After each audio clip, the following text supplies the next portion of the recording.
네, 오늘 우리 영덕에서 김명중 기획실장님을 비롯해서 6분의 그 선생님들하고 우리 영덕발전 연구에 한 15분 정도의 회원들이 이렇게 참석을 했습니다. 온라인 줌으로도 여러분들이 참석을 하셨습니다. 우리 영덕에서 공무원들께서 이렇게 서울에 올라와서 영덕의 발전을 위한 공부 모임을 하는 것은 아마도 영덕이 생기고 처음이 아닌가 이렇게 생각이 듭니다. 오늘 진행을 맡은 김인현입니다. 지금부터 제 행사를 시작하도록 하겠습니다. 이번 행사는 우리 영덕군에서 저희 영덕발전연구회와 같이 세미나를 1년 동안 펼치는 사업입니다. 우리 고려대학교 산학협력단에서 이걸 이제 맡아서 이렇게 하고 있습니다.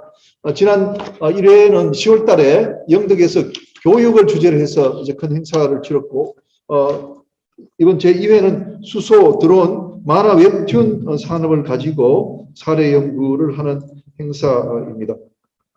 김명수 교수님? 네. 김명수 교수님부터 이제 만화 웹툰 산업에 대한 이야기를 듣도록 하겠습니다. 교수님 부탁드리겠습니다. 네, 감사합니다. 다음 장 넘겨주십시오. 네, 그 다음 장 넘겨주십시오. 좀 본격적으로 오늘 발제를 좀 말씀드리자면, 웹툰이라고 하는 거는 오늘은 조금 전반적인 산업에 대한 개요나 이런 것들 조금 설명드리려고 그러는데요. 이제 우리나라에서 최초로 만들어진 그런 개념입니다. 그래서 보통 전 세계적으로는 디지털 코믹스라고 불러서 많이 활용을 하는데, 이제 세로로 보는 이렇게 스크롤로 해서 보는 웹툰은 우리나라가 종주국입니다. 그래서 산업적으로나 작품적으로나 전 세계적으로 한국이 따지고 보면 우리가 이제 아카데미상을 가지고 있는 거고요. 우리가 프리미어리그고 우리가 메이저리그에 해당한다 보시면 되겠습니다. 네, 다음 부탁드립니다. 그래서 웹툰 산업이 아주 비약적으로 발전하고 있는데요. 지금 네이버하고 카카오의 웹툰 산업의 발전표를 보시면 오른쪽을 향해서 거의 45도 각도 이상으로 지금 성장을 하고 있죠. 이거는 뭐 전 세계 콘텐츠 시장 전체로 봤을 때 거의 한국의 웹툰 산업만 유일하게 이렇게 성장을 하고 있습니다. 그러니까 성장 속도가 뭐 거의 1년에 50%씩 뭐 심지어는 100%씩 이렇게 성장을 하고 있어서 만화 웹툰 산업은 뭐 저희가 마침 또 우리가 종주국이니까 저희가 좀 더 관심을 갖고 좀 주도적으로 한번 다가가 볼 분야가 아닌가 하는 생각이 듭니다. 네, 다음. 미국, 일본 구글 플레이에 들어가면 구글 플레이 만화 앱 순위에서 네이버에서 운영하는 라인 웹툰이 이제 1위, 라인 망가가 이제 1위를 차지하고 있고요. 다음요. 카카오에서 운영하는 피코마가 라인 망가와 라인 그 웹툰을 꺾고 2020년에 1위로 다시 올랐었습니다. 그래서 일본의 미국의 만화 시장을 놓고 웹툰 시장을 놓고 한국 기업들이 네이버와 카카오가 각축을 벌이는 이제 그런 기현상이 지금 벌어지고 있습니다. 심지어 카카오에서 출시한 웹툰 앱 피코마라는 거는 전 세계 그 게임을 제외하고 애플 스토어, 구글 플레이의 12위를 차지할 정도로 보면 우리가 뭐 트위터라든가 넷플릭스라든가 유튜브 같은 우리가 아주 흔히 정말 전 세계적인 그런 앱들하고 경쟁을 했는데도 거의 뭐 10위권에 육박할 정도로 그 앱 자체로도 또 만화 앱이 굉장히 성공적인 시장을 지금 형성하고 있다는 걸 말씀드리겠습니다. 네, 네이버하고 카카오는 이제는 웹툰을 벗어나서 웹소설이나 음악, 그 다음에 전 세계적인 그 북미의 웹소설 뭐 기업을 아예 직접 인수를 한다든가 해서 네이버하고 카카오는 단순한 만화 웹툰 서비스하는 회사가 아니라 만화 웹툰을 기반으로 해서 애니메이션, 영화, 드라마, 캐릭터, 음악 등등 그 영화, 드라마까지 엔터테인먼트 기업으로 지금 성장을 하고 있고요. 네이버와 카카오는 이제는 검색을 제공하고 SNS 서비스를 하는 회사가 아니라 이제 엔터테인먼트를 주력 산업으로 지금 앞장세우고 있는 그런 형국에 있습니다. 네. 다음. 그리고 만화 웹툰은 뭐 단순하게 그냥 만화 웹툰 작품으로만 소비되는 게 아니라 애니메이션이라든지 게임이라든지 영화나 드라마, 게임, 뮤지컬, 뭐 웹소설 등등 해서 콘텐츠 산업에 있어서의 음악 정도를 제외하면 거의 모든 분야에 직접적인 영향과 또 그런 것들을 서로 주고받고 있는 분야입니다. 다음. 좀 지자체에서 그 만화 웹툰 아니면 이제 캐릭터를 활용한 성공 사례를 보면 대표적으로 아마 제가 처음 발제할 때 잠깐 보여드렸던 건데요. 이제 또 군의 관련자분들이 좀 바뀌었기 때문에 조금 축약 해석을 가지고 왔는데, 뭐 아마 지자체들이 대부분 다 그 관심을 갖고 있는 게 아마 쿠마몬일 겁니다. 대부분 다 알고 계실 거고요. 네, 이 쿠마몬이 그 일본 쿠마모토 현에서 만든 캐릭터인데요. 한때 1조 원 이상의 매출을 일으킬 정도로 아주 선풍적인 인기를 끌었던 지자체 캐릭터입니다. 다음.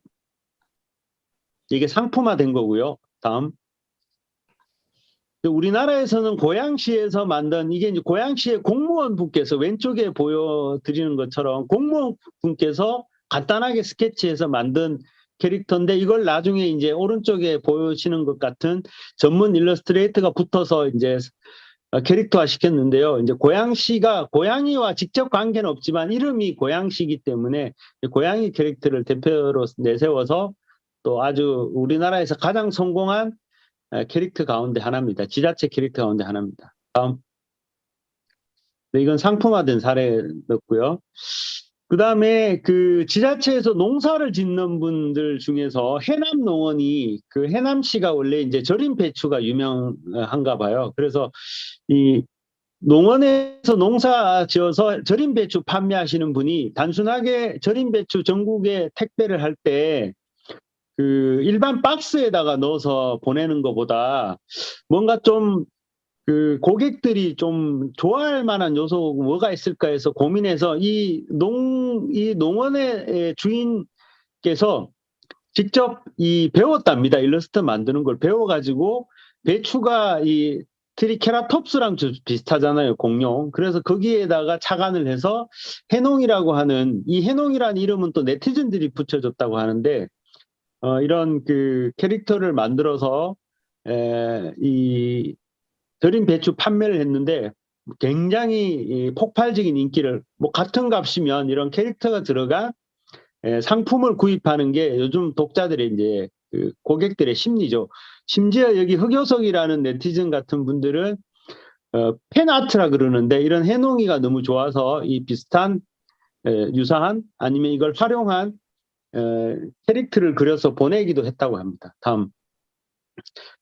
그래서 전국에 이런 많은 지자체에서 다양한 캐릭터들을 보유를 하고 있는데 캐릭터 보유율만 해도 거의 86%입니다. 영덕도 뭐 제가 만들었던 덕이대장 같은 캐릭터도 있고 또 호버트도 활용도 많이 했는데 이제 다음 뭐 이런 캐릭터들의 문제점은 스토리가 없다는 거예요. 그래서 사실 쿠마몬도 굉장히 큰 인기를 끌고 1조 원 이상의 그 매출을 올렸지만 최근에는 인기가 많이 시들었거든요.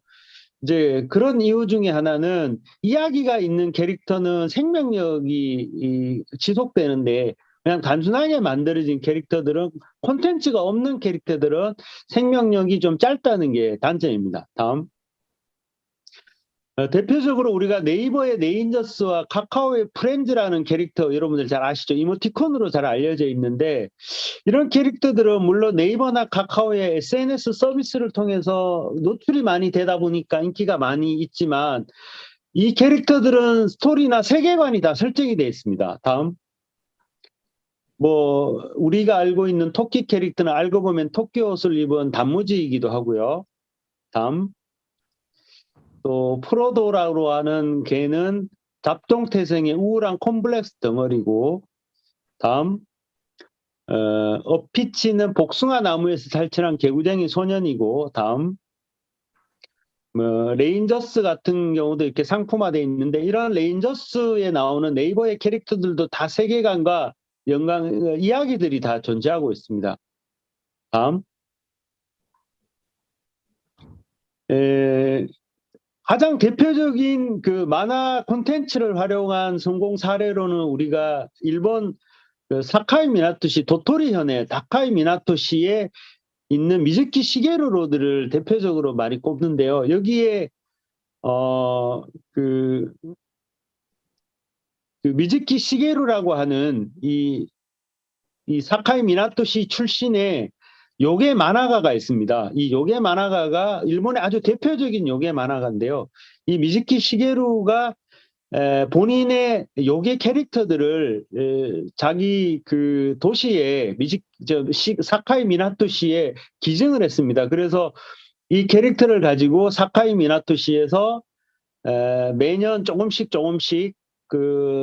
이제 저기 시 당국의 예산만 가지고 한 건 아니고 뭐 기업이라든지 또 상공인들이라든지 지역 주민들이 함께 뜻을 모아서 미즈키 시게루 로드라고 하는 것을 만들었습니다. 여기 보시는 거는 미즈키 시게루 역 앞에 있는 그 캐릭터 그림이고요. 그 미즈키 시게루 로드 끝에 있는 시장의 입구이기도 하고 박물관이기도 하고 그런데요. 다음. 여기 보시는 것처럼 한 800m 정도 거리에 이 요괴 캐릭터 그 브론즈 조형물 거리를 만들었습니다. 그래서 이 800m 거리를 보기 위해서 처음에 몇십만 명인데 지금은 거의 한때 제일 많이 올 때는 그 300만, 400만 명이 이 캐릭터를 보기 위해서 옵니다. 영덕도 대게를 먹으려고 거의 1000만 명 이상이 온다고 하는데 이분들이 그 미즈키 시게루로도 왔다 가신 분들은 적어도 1박 2일, 2박 3일을 다 정주하고 가시거든요. 그래서 우리도 그런 정주할 수 있는 그런 볼거리가 있는 캐릭터 내지는 콘텐츠 아니면 관광 관련된 공간들을 구축해야 되지 않는가 하는 게 제 생각입니다. 다음. 미즈키 시게루 사카이 미나토시에 가면요 자동차가 이 눈 모양 있잖아요. 빨간 하얀 거에 빨간 점 이게 이제 미즈키 시게루의 요괴 만화에 나오는 캐릭터기도 한데 이 눈 모양으로 택시에 택시를 지칭하는 그 표지를 만든다거나 버스라든지 기차에 전부 이렇게 타이핑을 해서 이렇게 도시 전체가 하나의 요괴 도시 같은 느낌을 좀 살리는 그런 컨셉으로 관광 도시를 구축을 했고 마침 이 미즈키 시게루가 만든 만화가 드라마로도 또 만들어지면서 더 선풍적인 인기를 끌었다고 합니다. 다음. 이런 조형물도 많이 만들어져 있고요. 저도 여기 현장을 다녀왔는데요.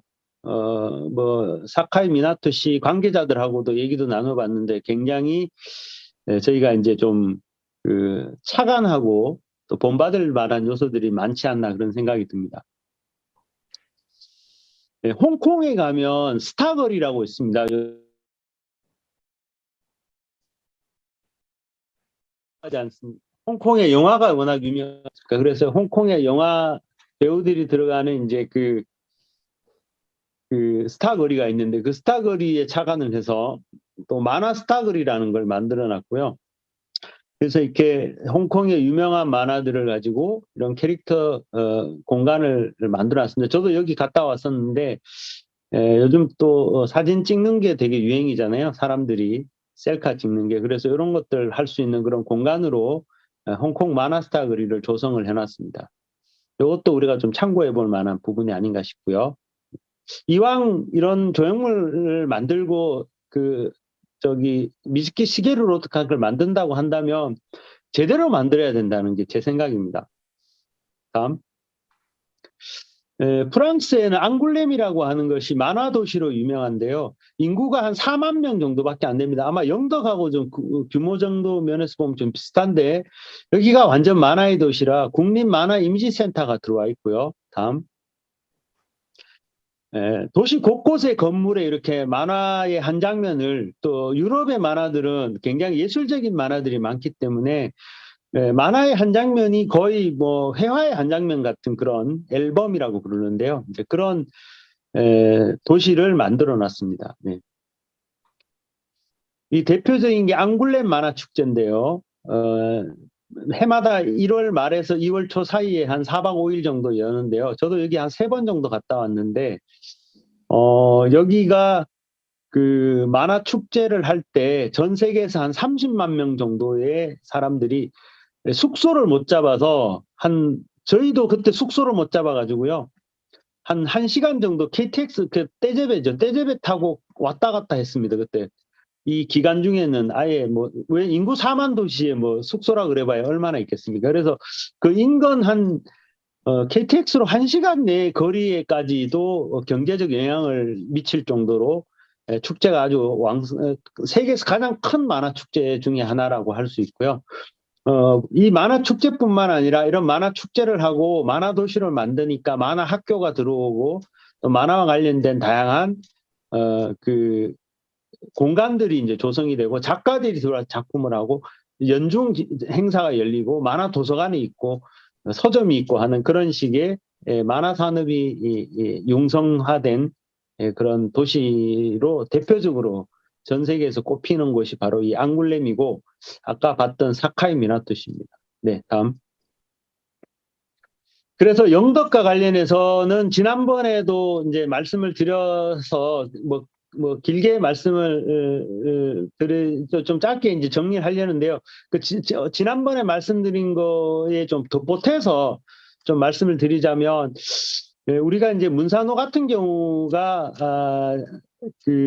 제가 공간을 가봤더니 너무 많이 아쉽더라고요. 그래서, 캐릭터를 우리 학도병들, 그때 참전하셨던 분들, 그다음에 그런 부분, 그다음에 이제 그와 관련된 우리가 장살이 잊혀진 전쟁이라는 영화도 있었지만 좀 내용이 스토리텔링이 좀 많이 아쉬워서 이런 것들을 좀 제대로 고증하고 하는 웹툰이나 만화 같은 것들도 좀 만들어줬으면 좋겠고 저도 그런 마음 가지고 있는데 당장은 좀 실행하기는 좀 아직 여의치가 않아서 좀 어렵습니다. 그래서 언젠가는 한번 문산호 관련된 이야기를 좀 웹툰으로 한번 제가 제대로 좀 제작해서 오랫동안 좀 사랑받는 이야기로 좀 만들었으면 좋겠고요. 최근에 인기 있는 다양한 실감형 콘텐츠들이 좀 반영된 곳으로 새롭게 좀 리뉴얼 됐으면 좋겠다는 게 제 그때 말씀드렸던 내용이고요. 다음. 네, 그때 말씀드린 내용이라 넘어가겠습니다. 그리고 호버트 얘기를 좀 잠깐 말씀드리자면 결국 저희가 조금 아쉽게 됐지 않습니까? 그래서 아쉽게 됐던 이유 중에 가장 결정적인 이유가 콘텐츠가 없었던 거예요. 그래서 사실 이게 진행될 때도 제가 좀 말씀을 사실 좀 드리기도 했었었는데 우선 콘텐츠가 먼저 나왔어야 됩니다. 애니메이션이 먼저 나오고 방송이 먼저 되고 그다음에 거기에 대해서 성공이 검증이 되고 나서 사실은 그렇게 되면 또 영덕이 올 일이 없었겠죠. 그래서 그것도 역시 좀 아쉽겠지만 콘텐츠가 잘 만들어질 수 있는 과정이 잘 관리가 되고 또 그것이 좀 만들어져서 방송이 되고 하는 과정들을 우리가 좀 관리가 제대로 됐었어야 되지 않는가 이제 그런 아쉬움이 좀 있어서 좀 말씀을 좀 드렸고요. 다음. 네, 보시는 것처럼 기존에 이미 유사한 것들이 있기 때문에 이것과의 경쟁력에서 우리가 비교 우위에 있었어야 되는데 그런 부분에 있어서는 조금 아쉬웠던 것 같습니다. 다음. 네, 그리고 우리가 애니메이션 테마파크하고 지금 바다문학관이 지금 만들어지고 있는데 아마 지난번에 저희 관련된 담당자분들께서 이제 서울에도 와서 저랑 같이 이렇게 현장에도 다녀보고 했지만 저는 이 부분에 있어서는 좀 더 파격적이고 좀 더 획기적인 예산이 편성되거나 아니면 국비나 이런 것들을 좀 더 유치를 해서 지금 현재 수준에서는 저희가 운영하기가 상당히 좀 버거운 상황입니다. 왜냐하면은 만드는 것까지야 건물을 만들고 짓고 하는 거야 저희가 이미 예산도 편성돼 있고 이미 또 진행도 중이고 하기 때문에 뭐 그 부분에 있어서는 뭐 이미 이제 저희가 뭐 어느 정도는 일단락됐다고 보지만 문제는 이제 여기에 왔을 때 이것이 이제 제대로 운영이 되고 적어도 지난번에 저희가 아마 그 고향 어린이 박물관에 갔을 때 그 담당자분도 얘기를 하시는데 한 4년마다 한 번씩 그 공간별로 이렇게 리뉴얼도 한다고 했고요. 또 기본적으로 이 운영 인력이 거의 한 뭐 4, 50명 정도가 들어가는데 적어도 우리는 한 2, 30명의 운영 인력이 있어야 되는데 사실은 지금 현재 진행 상황으로 봤을 때는 감당하기가 거의 어려운 수준이라고 보거든요. 그래서 뭐 자체적으로 아마 그 예산이 그 입장 수입이 많아져서 이제 그것을 토대로 해서 뭐 간다면 좋겠지만 뭐 그렇게 되기에는 지금 현재 단계에서는 좀 힘든 상황이고요.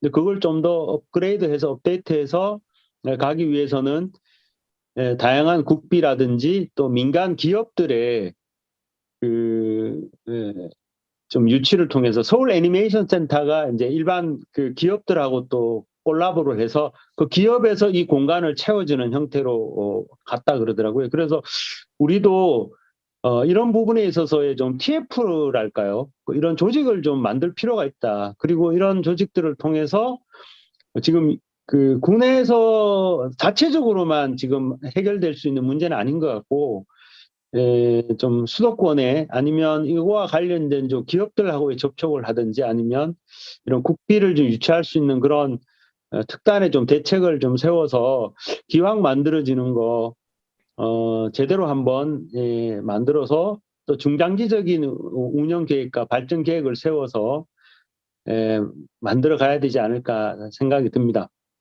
다음. 네, 뭐 지난번에 다 했던 얘기라서 좀 넘어가고요. 네, 뭐 샘플로 우리가 모델로 이렇게 볼 수 있는 공간들인데요. 적어도 이제 뭐 이런 정도 수준으로 우리가 만들어야 되는데 여기 이제 기업들이 들어와서 자기네 공간들 이렇게 만들어서 물론 수익을 뭐 배분하거나 이제 이런 방식들이 되겠죠. 그래서 여기 보시면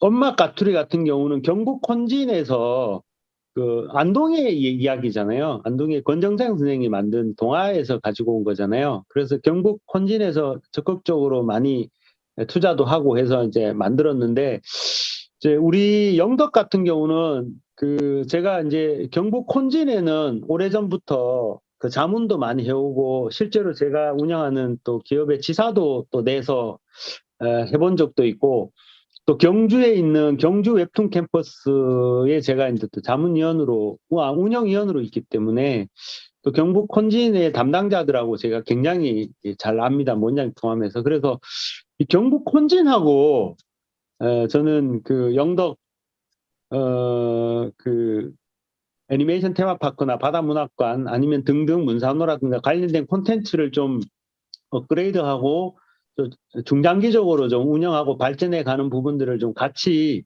좀 의논하면 좋지 않을까 싶습니다. 뭐 제가 담당 팀장한테도 이야기는 해놨는데 올 겨울에 한번 만나기로는 했었는데요. 영덕에도 한번 와주십사 말씀도 드렸고 저도 한번 가도록 하겠습니다. 다음.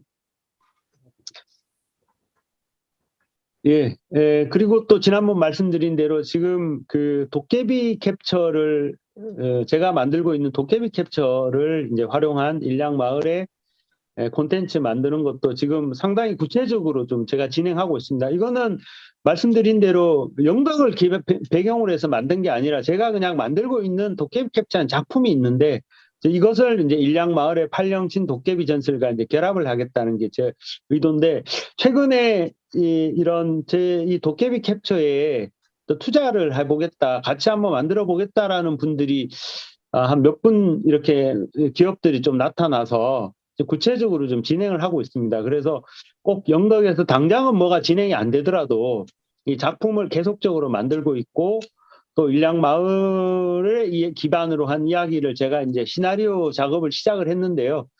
그래서 이런 걸 토대로 해서 좀 한번 좀 뭐 엮어보면 어떨까 이제 이런 고민을 좀 하고 있습니다. 좀 시간이 많이 지체돼서 나머지는 좀 생략하도록 하고요.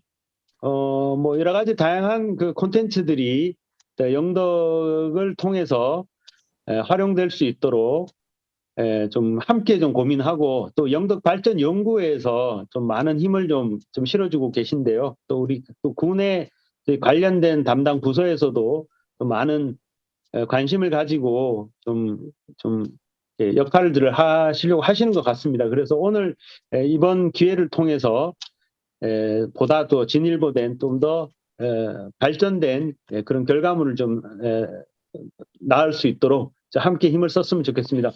감사합니다. 제 발표 마치겠습니다. 고맙습니다. 김건희 의원님 지금 망에 계시나요? 아, 네. 예, 이렇게 하겠습니다. 네, 반갑습니다. 영덕군의 정말 이 발전을 위해서 어떤 점이 더 많은 것을 배워와야 될까 이런 생각을 해봤는데요. 지난번에는 이제 그 교육 발전에 대해서 또 말씀을 하셨고, 그때 강구의 학부형님들께서도 이제 이 웹툰 이 학교를 강구 정보고등학교에 한번 했으면 좋겠다는 의견도 주셨어요. 그래서 조금 전에 교수님께서 말씀을 하셨는데 애니메이션 그 학교가 캠퍼스가 웹툰 캠퍼스가 경북에는 경주에 하나밖에 없더라고요. 그래서 네. 아마 강구 정보고등학교가 고등학교 전체 34명밖에 안 돼요. 그러니까 1, 2, 3학년이 34명이 된다는 것은 한 학년에 12명 이렇게밖에 안 되거든요. 그래서 강구정보고등학교를 한 반을 이렇게 캠퍼스를 만들어서 이 웹툰, 애니메이션 이런 쪽으로 좀 같이 연결해 나갔으면 하는 그런 바람이고요. 그리고 조금 전에 우리 영덕군 애니메이션 테마파크랑 바다문학관 이 관계를 이제 우리가 하면서 굉장한 관심을 갖고 계시고 또 우리 영덕군의 공무원들도 다른 데 가서 직접 이제 또 보시고 그러셨는데 아마 이게 아마 우리 김병수 교수님께서 많이 우리 지역 발전을 위해서 많이 도와주셔야 될 부분이라고 저는 생각을 합니다. 그리고 영덕군에 조금 전에도 우리 교수님께서 우리 회장님께서 말씀하셨는데 영덕군의 자랑스러운 콘텐츠 이제 그 박사 이제 그 김병수 교수님이신데요. 정말 이 영덕군에 대해서 많은 얘기도 하셨고 발전에 대한 얘기도 많이 해주셨기 때문에 저는 이 앞으로 이게 웹툰이요. 대한민국이 웹툰의 강대국이랍니다. 네. 그리고 웹툰 시장이 갈수록 더 늘어나고 있는 이 마당에 우리 영덕군이 제대로 한번 일어섰으면 좋겠다 하는 생각을 좀 하고 있고요. 예, 하고 있고요. 예, 그래서 저는 이번 기회 때 교수님께서 우리 영덕군의 교육과 그리고 또 웹툰, 애니메이션 여기에 대해서 좀 더 크게 관심을 갖고 정말 잘해주셨으면 하는 그런 기대를 갖고 있습니다. 그냥 지나가는 자리가 아니라 지금 현재 우리 군수님께서도 스테이지 머무는 곳이라고 이렇게 하시기 때문에 정말 머물 수 있는 곳으로 아마 이제 김병수 교수님께서 많이 도와주셔야 될 부분이라고 생각하고 또 우리 영덕군의 학생들 위해서 한 번 더 고민을 좀 해줍시다 하는 그러면 우리 영덕에서도 힘껏 또 같이 해 나갈 수 있도록 그렇게 한번 해보도록 하겠습니다. 예, 오늘 많은 얘기 말 잘 들었습니다. 예, 감사합니다. 김건희 고맙고요. 감사합니다. 짤막하게 네. 네, 발표하신 내용 예, 잠깐 말씀드리겠습니다. 예, 네. 안 그래도 저도 뭐 항상 그 영덕 발전 연구회를 통해서 뭐 이렇게 또 인연이 돼서 제가 그동안에 이제 오늘 사실 조금 부끄럽게도 뭐 제가 뭐 해온 일들을 조금 말씀드린 이유가 네. 어떻든지 간에 제가 이제 제가 뭐 박사학위도 원래 이제 끝났고 이제 학교도 이제 안정적으로 옮기고 해서 이제 좀 제 주변이 조금 정리가 좀 되고 있는 것 같습니다. 그래서 올겨울부터 네. 저기 우리 김은희 의원님 말씀 주신 대로 뭐 영덕에 뭐 강구정보고등학교에 뭔가를 좀 교육적 그런 것도 좀 하고 그다음에 이제 좀 본격적으로 이제 좀 그 콘텐츠와 관련돼서 좀 뭔가 좀 역할을 할 수 있도록 제가 그동안에 쌓아왔던 이런 네트워크와 뭐 인맥과 여러 가지 그런 정부의 여러 가지 정책적인 부분들을 좀 영덕에다가 조금 투입할 수 있도록 이것이 역시 뭐 지역 균형 발전이라고 하는 제가 그동안에 연구해왔던 화두의 뭐 종착점이기도 하고 또 영덕에 예전에 이제 그 행사하면서 이렇게 대학 교수님들하고 학생들 한 200명 데려갔었거든요. 네. 영덕이 굉장히 좋아하시더라고요. 여기서 뭔가 좀 행사 크게 좀 했으면 좋겠다. 네. 이런 얘기 3, 4에서 우리 아침에 커피 마시면서 태풍 지나고 나서 그거 했었는데, 뭐 어떻든 간에 좋은 지형적인, 지리적인 또, 여건이 잘 돼 있습니다. 그래서 그런 것들을 하여튼 뭐 의원님 포함해서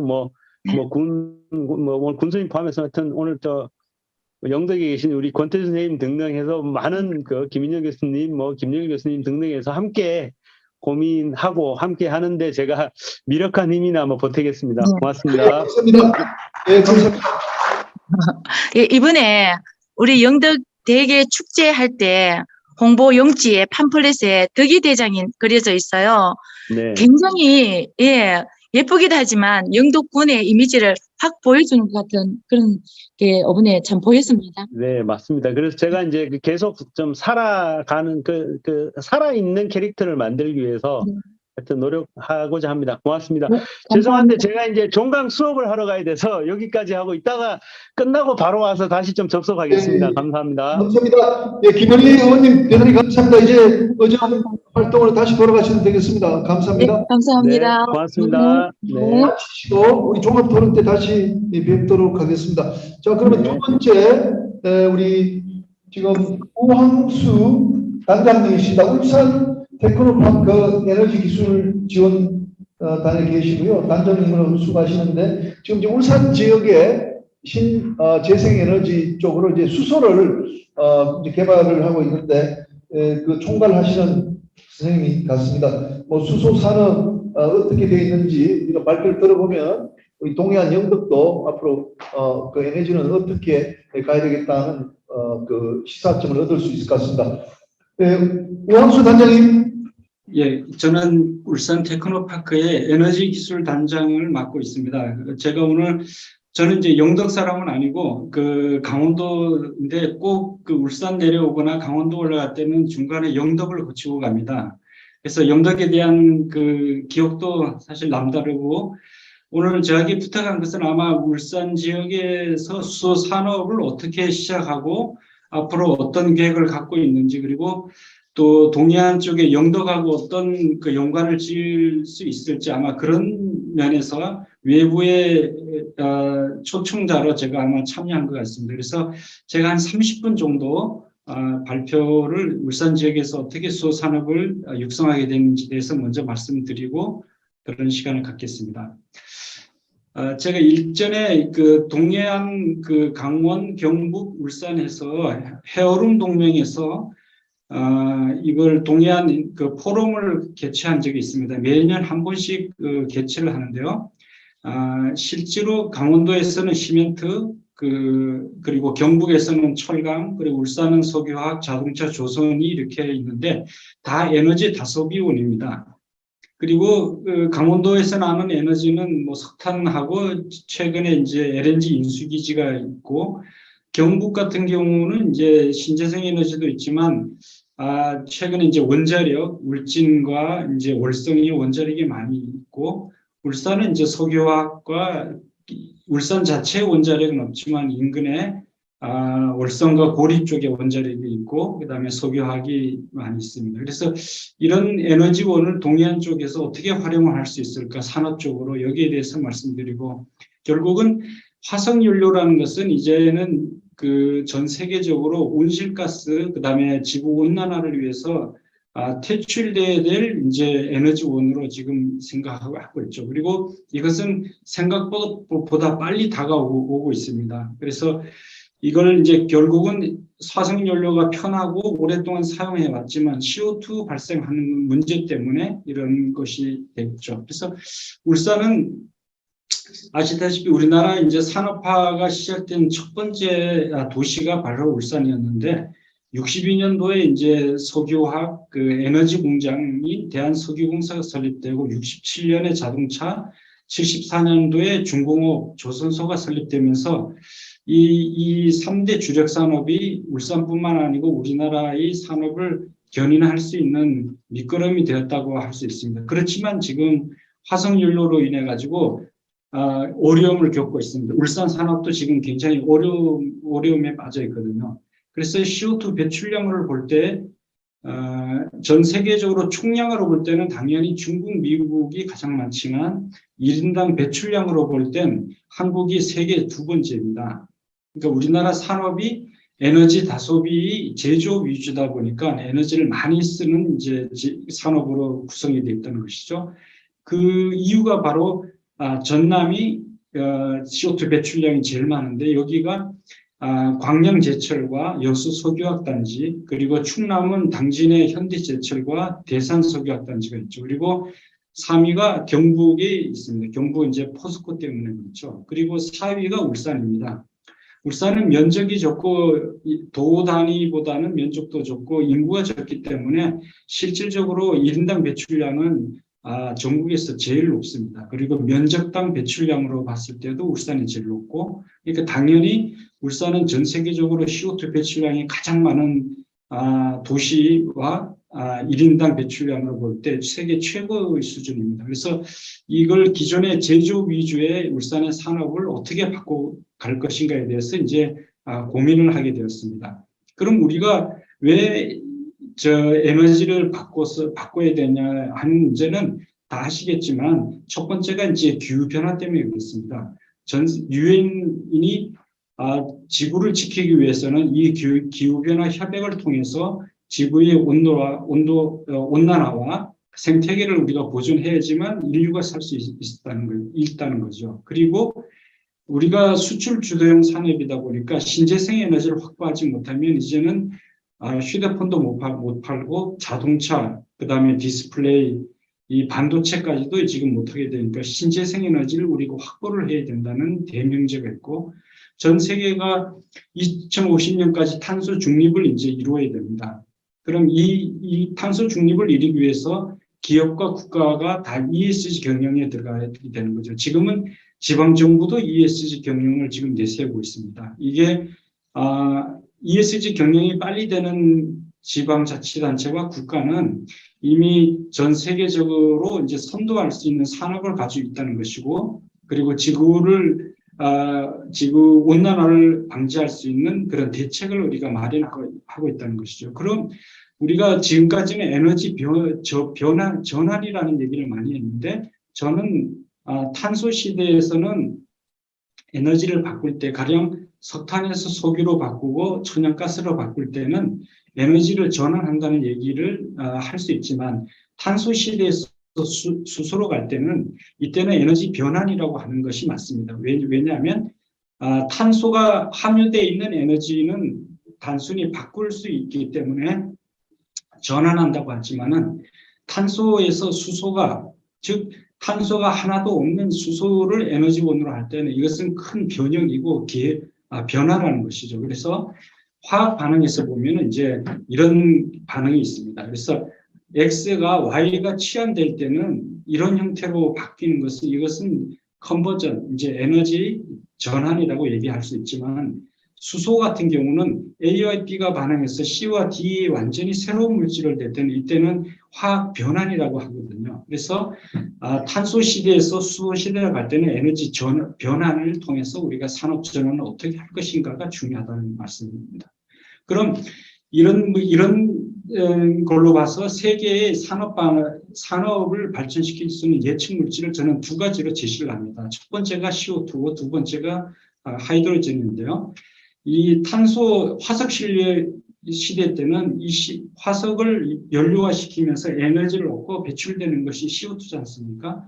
그럼 이제는 우리가 CO2를 배출하지 말아야 되니까 CO2를 배출하지 않는 에너지원이 과연 무엇일까? 그래서 수소 중심의 에너지원이 될 것이라는 것이죠. 이것이 어디에서 오는가 하면 화석연료에서도 오고 원자력에서도 오고 재생에너지에 의한 수전에서도 올 수 있다는 것이죠. 그래서 이 CO2를 적게 배출하는 나라, 그리고 CO2를 처리할 수 있는 기술, 그리고 수소를 생산하거나 저장하거나 활용할 수 있는 나라와 지자체와 국가가 바로 전 세계의 기술과 경제 패권을 다 가져갈 수 있다고 보고 있습니다. 그래서 수소는 어떻게 생산하냐에 따라서 요즘 수소를 하지 않는 시도가 없고 하지 않는 모르는 이제 지자체가 없을 겁니다. 그래서 그레이 수소는 화석연료에서 수소를 얻는 것을 그레이 수소라고 하고, 블루 수소는 화석연료에서 발생되는 CO2를 포집해서 처리할 때 이제 블루 수소라고 얘기를 하고요. 그린 수소는 물 분해를 해서 탄소가 전혀 없는 물을 분해했을 때 얻는 수소를 그린 수소라고 합니다. 그리고 핑크 수소는 이제 원자력에서 얻을 수 있는 수소인데, 원자력에서 얻을 수 있는 건 두 가지 방식입니다.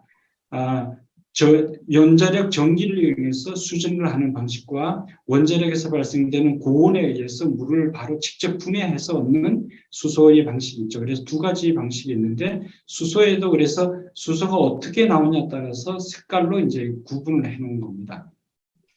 그러면 앞으로 CO2도 어디서 나오느냐에 따라서 CO2도 사실 가격이 달라질 수 있기 때문에 이 CO2 배출량에 따라서 이 탄소세와 탄소 국경세라는 걸 만들어서 지금 국가 간에 경쟁을 하고 있다고 볼 수 있습니다. 그럼 울산 같은 경우는 어떻게 이렇게 수소 산업을 먼저 시작을 했는가? 울산은 1960년에 인구 6만밖에 없는 정말 열악한 이제 농어촌이었죠. 그때 인구 6만밖에 안 되는 때 우리가 경제개발 5개년 계획을 시작하면서 자동차, 조선, 화학 산업이 3대 주력 산업으로 이제 등장하게 됐습니다. 그래서 여기에 화학과 자동차, 조선이 우리나라 50년 동안 우리나라 산업을 일으키고 부흥시켰는데, 이제는 화석연료 시대로 가면서 이 산업 자체가 다 위기를 빠지게 됐습니다. 자동차도 내연기관이 없어져야 되고, 선박도 친환경 자율 선박이 만들어졌는데, 여기에 관련돼서 쓰는 것이 기존에는 벙커시라든지 이런 아주 중진류 같은 오일을 썼었는데, 이제는 이걸 사용 못하게 됩니다. 그리고 대표적인 석유화단지는 바로 화석연료를 가져와서 정제를 해서 연료를 공급하는 산업이니까 이 산업이 다 위기가 와요. 그래서 이 산업을 제대로 전환하지 못하면은 울산뿐만 아니고 우리나라 전체의 위기가 올 수 있다는 것 때문에 이걸 도대체 어떻게 할 것인가 고민하다가, 그럼 에너지를 바꿔주자. 그래서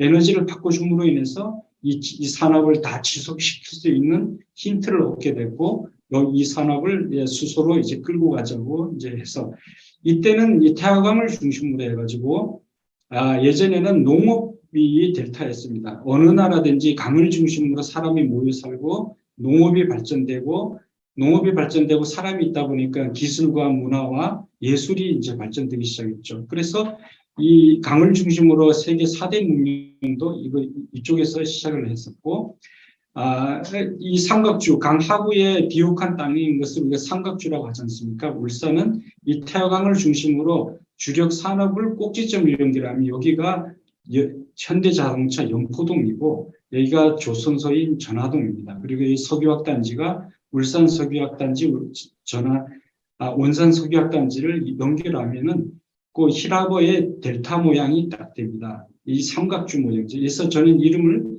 주력 산업의 델타라고 붙였고, 이것을 지속적인 산업을 갖춰주기 위해서 에너지를 바꿔보자 해서, 이때 바꿔줘서 지속적인 산업이 될 때 뉴델타라는, 우리가 후배들과 후손들에게 물려줄 새로운 산업 정책 이름을 뉴델타라고 해서 한번 바꿔줬어요. 그럼 어떻게 할 것인가? 이걸 설명하기 위해서 한국형 뉴딜이라는 말을 여기다 붙였고, 이걸 한 12년 전에 이제 쓰기 시작을 했습니다. 그럼 이게 구체적으로 어떻게 할 것인가 하면, 이 석유화단지 안에서 중동산 원유를 가져오던 것을 바다 위에다가 해양 플랜트를 건설을 합니다. 그리고 천연가스를 인수를 하고 여기서 수소 개질을 해서 수소를 얻고, 발전소도 여기다가 하고, 부유식 해상 풍력의 전기도 여기다 와서 변전소를 얻쳐놓는 거죠. 그리고 원자력 발전소를 해서 원자력 발전에 전기를 여기 썼습니다. 그럼 육지에 전력을 공급하고 육지에다가 수소와 천연가스를 공급합니다. 그럼 여기 남는 탄소, 천연가스의 주성분이 메탄이니까 거기서 수소를 빼내고 남은 CO2를 가지고 이것을 석유화단지에서 바로 다시 휘발유를 만듭니다. 이것은 예전에 70년대에 모빌에서 이미 완성된 기술이고 국내에서도 이 기술을 가지고 있거든요. 그래서 앞으로는 CO2가 석유화 원료가 되고 휘발유까지 만들고 나중에 고분자 소재까지 만듭니다. 그럼 가지고 있는 수소는 수소 충전소에서 수소차에다 충전하고 전력을 발생해서 남는 전기는 ESS를 통해서 전기차에다 충전하면은 내연기관이 전혀 안 보이죠. 그리고 친환경 차인 수소차와 전기차가 보이니까 자동차 산업을 바꿀 수가 있고, 중공업 같은 경우도 지금까지 유조선이라든지 컨테이너선 같은 경우는 인도나 베트남도 다 만들기 때문에 경쟁력이 없기 때문에 이런 LNG라든지 해상풍력, 그 다음에 이제 소형 원자력 SMR이라든지 그리고 항공모함, 우주항공 산업까지 중공업이 진출을 할 수 있고요. 또 한 가지로 보면 이제 화학산업 같은 경우는 기존에 오일을 가지고 시작했는데 이제는 가스를 가지고 시작하는 것이 화학산업이 되고, 이제는 석유화단지라는 말이 없어지고 하이드로젠 컴플렉스, CO2 컴플렉스가 될 수 있다는 것이죠. 그래서 이것을 통해서 울산은 3대 주력 산업을 수소를 바꿔줌으로 인해서 산업을 지속하면서도 에너지 산업의 새로운 산업을 우리가 먼저 일궈 가자는 그림을 이렇게 그려봤습니다. 그래서 이것을 1930년대 미국의 뉴딜 정책에 의해서 완성된 것을 산업화시키기 위해 이것을 이름을 우리가 뉴딜이라 한국판 뉴딜이라고 하지 말고 우리 울산뿐만 아니고 우리나라의 새로운 산업 정책인 뉴델타라는 것을 갖고 우리가 산업 정책을 펼쳐보자. 이것은 그 지역에 맞는 산업 정책을 저는 펼칠 수 있다고 보고요. 영덕 같은 경우는 영덕에서 고유하게 가지고 있는 산업과 또 자원을 이용해서 새로운 산업을 만들어가고 그 지역에 적합한 산업을 끌고 가는 것이 중요하다고 봅니다. 이 울산 같은 경우는 제가 사실 연구해 보니까 1960년도에만 해도 6만이었는데 70년대부터 90년 말까지 산업화가 시작되면서 매년 인구가 5만 내지 많게는 10만 정도가 증가를 했습니다. 그러니까 엄청난 그 증가죠. 이것은 뭔가 하면 결국은 산업이 있어야지 인구가 모여들고 또 이 지역이 이제 발전할 수 있는 근본이 될 수 있다는 것이죠. 그래서 일자리가 없어지고 젊은이가 떠난다는 것은 사실은 이런 산업이 없어질 수 있다는 것이죠. 그런 위기감을 지자체에서 갖고 지금 이렇게 노력을 하고 있습니다. 앞으로 이제 미래의 수단은 이제 볼 때 여기까지 드론까지 왔는데 마지막은 무엇이라고 생각하시나요? 혹시 제가 답을 먼저 말씀드려요. 저는 1인용 운송 수단인 이 아이언맨의 수트 같은 것이라고 볼 수 있습니다. 이것은 자기 혼자 이동하기 쉽고 같이 갈 수 있으면 손 붙잡고 날아가면 되니까 앞으로 이렇게 생각하고, 우리가 경제라든지 산업은 사실은 이론적인 것도 중요하지만 우리가 예측하지 못하는 상황이 발생한다는 것을 제가 이 장표에서 말씀드리고 싶거든요.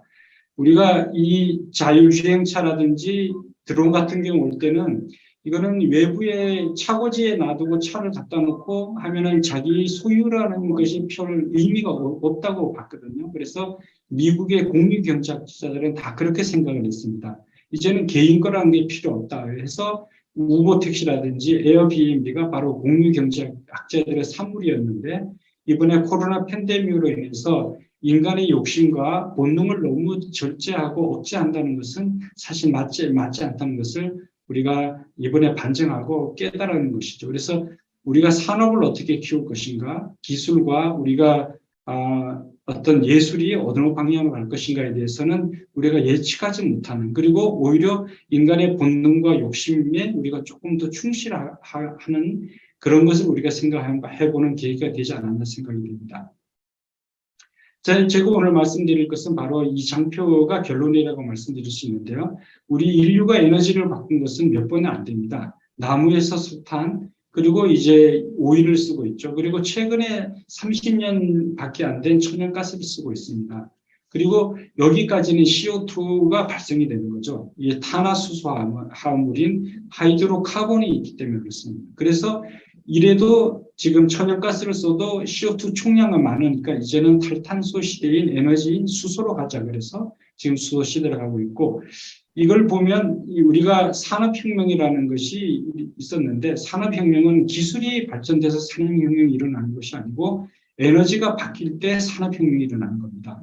석탄에서 증기기관이, 그다음에 영국 중심의 산업혁명이 일어났고, 석유에서 독일과 미국 중심의 내연기관을 중심으로 석유 에너지가 이제 발전하기 시작했고, 고분자 물질까지 여기서 나오기 시작했죠.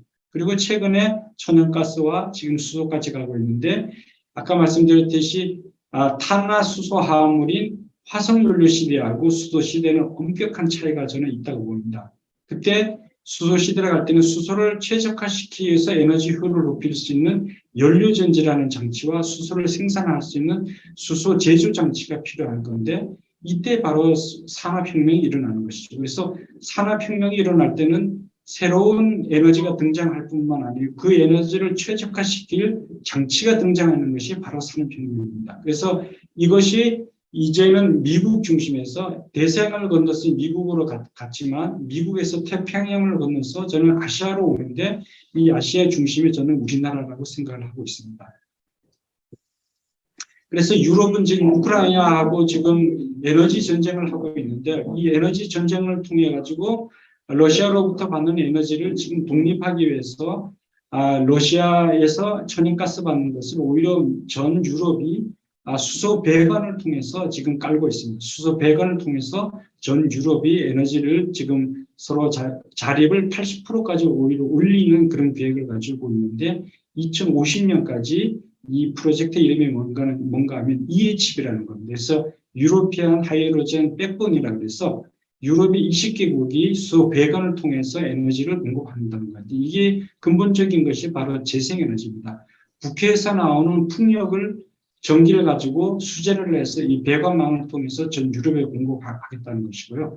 동해안하고 울산을 포함해서 동해안 쪽에서 유리한 것이 바로 에너지 벨트를 만드는 것입니다. 이 에너지 벨트라는 것이 그리드화시키는 건데요. 지금 우리나라에는 한국전력의 전력망은 노란색으로 잘 돼 있죠. 그리고 여기에 수소 배관을 전국에 깔아서 수소하고 전력망을 물리는 겁니다. 영덕에도 지금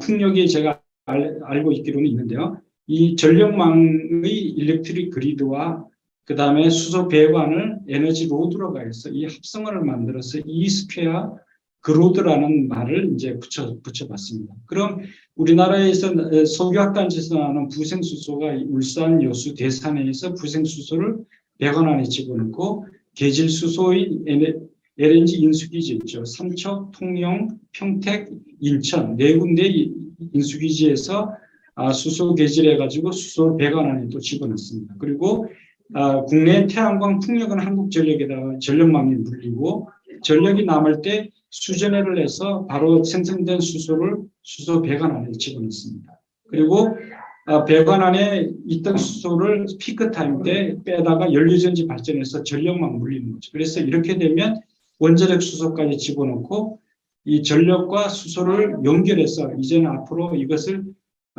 ESS에다가 전기를 저장하는 것이 아니고 수소를 통해서 배관 안에다 수소를 넣고 이것을 한국형 ESS라고 합니다. 그래서 수소를 ESS 에너지 저장 장치로 사용할 때 이 배관 안에 이 정도 조건으로 깔면은 수소가 1,400톤이 들어갑니다. 이거는 원자력 발전소 20개 정도를 돌릴 수 있는 엄청난 양이거든요.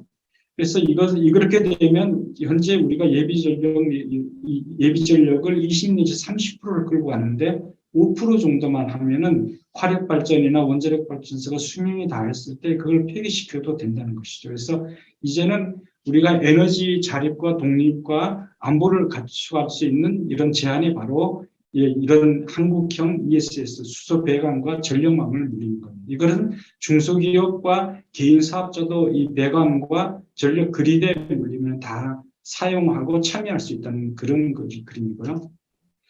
그래서 이제 앞으로는 이제 CO2 전용 이제 공장이 이제 설립될 수도 있습니다. 그래서 CO2가 이제는 원유처럼 수입 에너지 원으로 가져와서 이것을 갖고 휘발유도 만들고 이런 플라스틱까지 만들 수 있는 전용 산업단지가 만들어질 수 있는데, 이것은 제가 볼 때 사실은 CO2를 많이 공급하고 취급할 수 있는 지역이면 가능하고, 이제는 수소는 물만 있으면 이제 수소를 만들 수 있는 거기 때문에 어느 나라든지 에너지 부국이 자원을 가지고 있는 나라가 꼭 부자 나라라고 볼 수는 없습니다. 화석연료 시기 때는. 그래서 기술과 수소를 생산하고 저장하고 활용할 수 있는 장치와 그런 기술을 갖고 있는 나라가 이제 부자가 될 수 있다는 것을 보여줄 수 있고요. 이걸 이제 가상적으로 바다 위에다 어떻게 그럼 현실화시킬 건가를 이제 그림으로 그려봤는데, 여기서 이제 수소 천연가스를 개질하고 전력 변전을 하고, 그다음에 CO2를 전환해 가지고 휘발유를 만들 수 있고, 그다음에 액화수소를 만들어서 이제 공급할 수 있는, 그래서 바다 위에 떠 있는 이제 해양 플랜트를 이렇게 이제 하고요. 이렇게 해서 이제 그 풍력과 원자력 발전을 가령 6기가와트를 바다 위에서 했을 때 그 중에 일부를 수전의 장치에다 공급하고 전지 발전해서 전력을 공급하고, 그리고 CCU 같은 경우는 천연가스와 CO2를 해서 일산화탄소의 석유하고 올리는 만들고 수소를 생산해서 다시 연료전지 발전 쪽으로 보냅니다. 그리고 천연가스와 스팀 리폼이라고 그러죠. 물을 반응시켜가지고 수소를 또 생산해서 전체적으로 6기가와트를 우리가 재생에너지와 그다음에 수소를 발생하는 것을 우리가 바다 위에서 만들 수 있다는 것이고, 이거는 사실은 풍력이 좋은 이제 동해안 쪽에 영덕이라든지 울산 같은 쪽에서 할 수 있는 좋은 사업 중에, 그럼 울산이 수소를 가지고 어떤 산업을 시작했는가 하면 최초로 이제 국내에서 수소 타운을 이제 운영을 했었고요. 그리고 수소 연료전지 실증화 센터를 우리가 구축을 했는데, 여기에 지하의 수소 배관을 석유화단지에서 끌고 와서 실증을 이제 우리가 했습니다. 그리고 여기에 이제 현대자동차와 두산의 연료전지를 가지고 와서 우리가 연료전지를 이제 실증 사업을 하고 있거든요. 그래서 대기업들이 이제 울산에 와서 할 수 있는 것은 석유화단지에서 나오는 부생수소를 가지고 마음껏 R&D를 할 수 있기 때문에 이게 가능하고, 이제는 화석연료에서 나온 수소보다는 재생연기, 풍력이라든지 태양광에서 나오는 전기를 가지고 물을 분해해야 되니까 우리가 오히려 동해안 쪽에 있는 지역에 훨씬 더 유리할 수가 있습니다. 그리고 이런 기업들과 이제 연구기관들, 대학을 지원해주기 위해서 이런 스마트 특성화 사업이라고 해서 산업을 통해서 장치와 시설을 구축해 놓고 기업들이 와서 활용할 수 있게끔 그렇게 만들고 있고요. 그리고 대표적으로 태양광을 1메가를 가지고 발전해서 수전해를 하고, 이 수전해한 수소를 모았다가 연료전지 발전하고, 이 전력을 한국전력망에 물리는 P2G, 즉 파워 투 그리드의 실증 사업을 또 저희가 울산에서 지금 하고 있습니다. 그리고 원자력 발전 같은 경우는 이제 부산, 울산의 원자력 지역 에너지 클러스터 인재 양성 사업이라 해서 앞으로 원전 해체와 원자력 쪽에 관련된 인력이 많이 필요하니까 이것을 우리가 인력 양성 사업을 지금 준비를 하고 있습니다. 그리고 이 수소가 이제 현실화 시키려면 이제 산업화가 돼야 되기 때문에 이 수소를 어떻게 활용할 것인가의 분야 중에 수소 지게차를 만들어서 저희가 지금 울산 지역에서 산업단지에서 실증을 하고 있고, 이제는 지게차가 디젤이나 전기차보다는 수소를 통해서 하면은 작업량도 훨씬 길고 작업 시간도 길고 수소 충전 시간도 짧아서 전기차 세대면 수소차 한 대, 수소 지게차 한 대 정도면 충분히 커버하거든요. 그리고 무인운반차, 그리고 여기에 충전할 수 있는 수소 충전, 이동식 충전소, 그리고 수소로 운항되는 친환경 선박인 수소 선박을 실증을 하고 있고, 이 선박에 충전할 선박용 충전소를 저희가 지금 해서 운영을 하고 있습니다. 그래서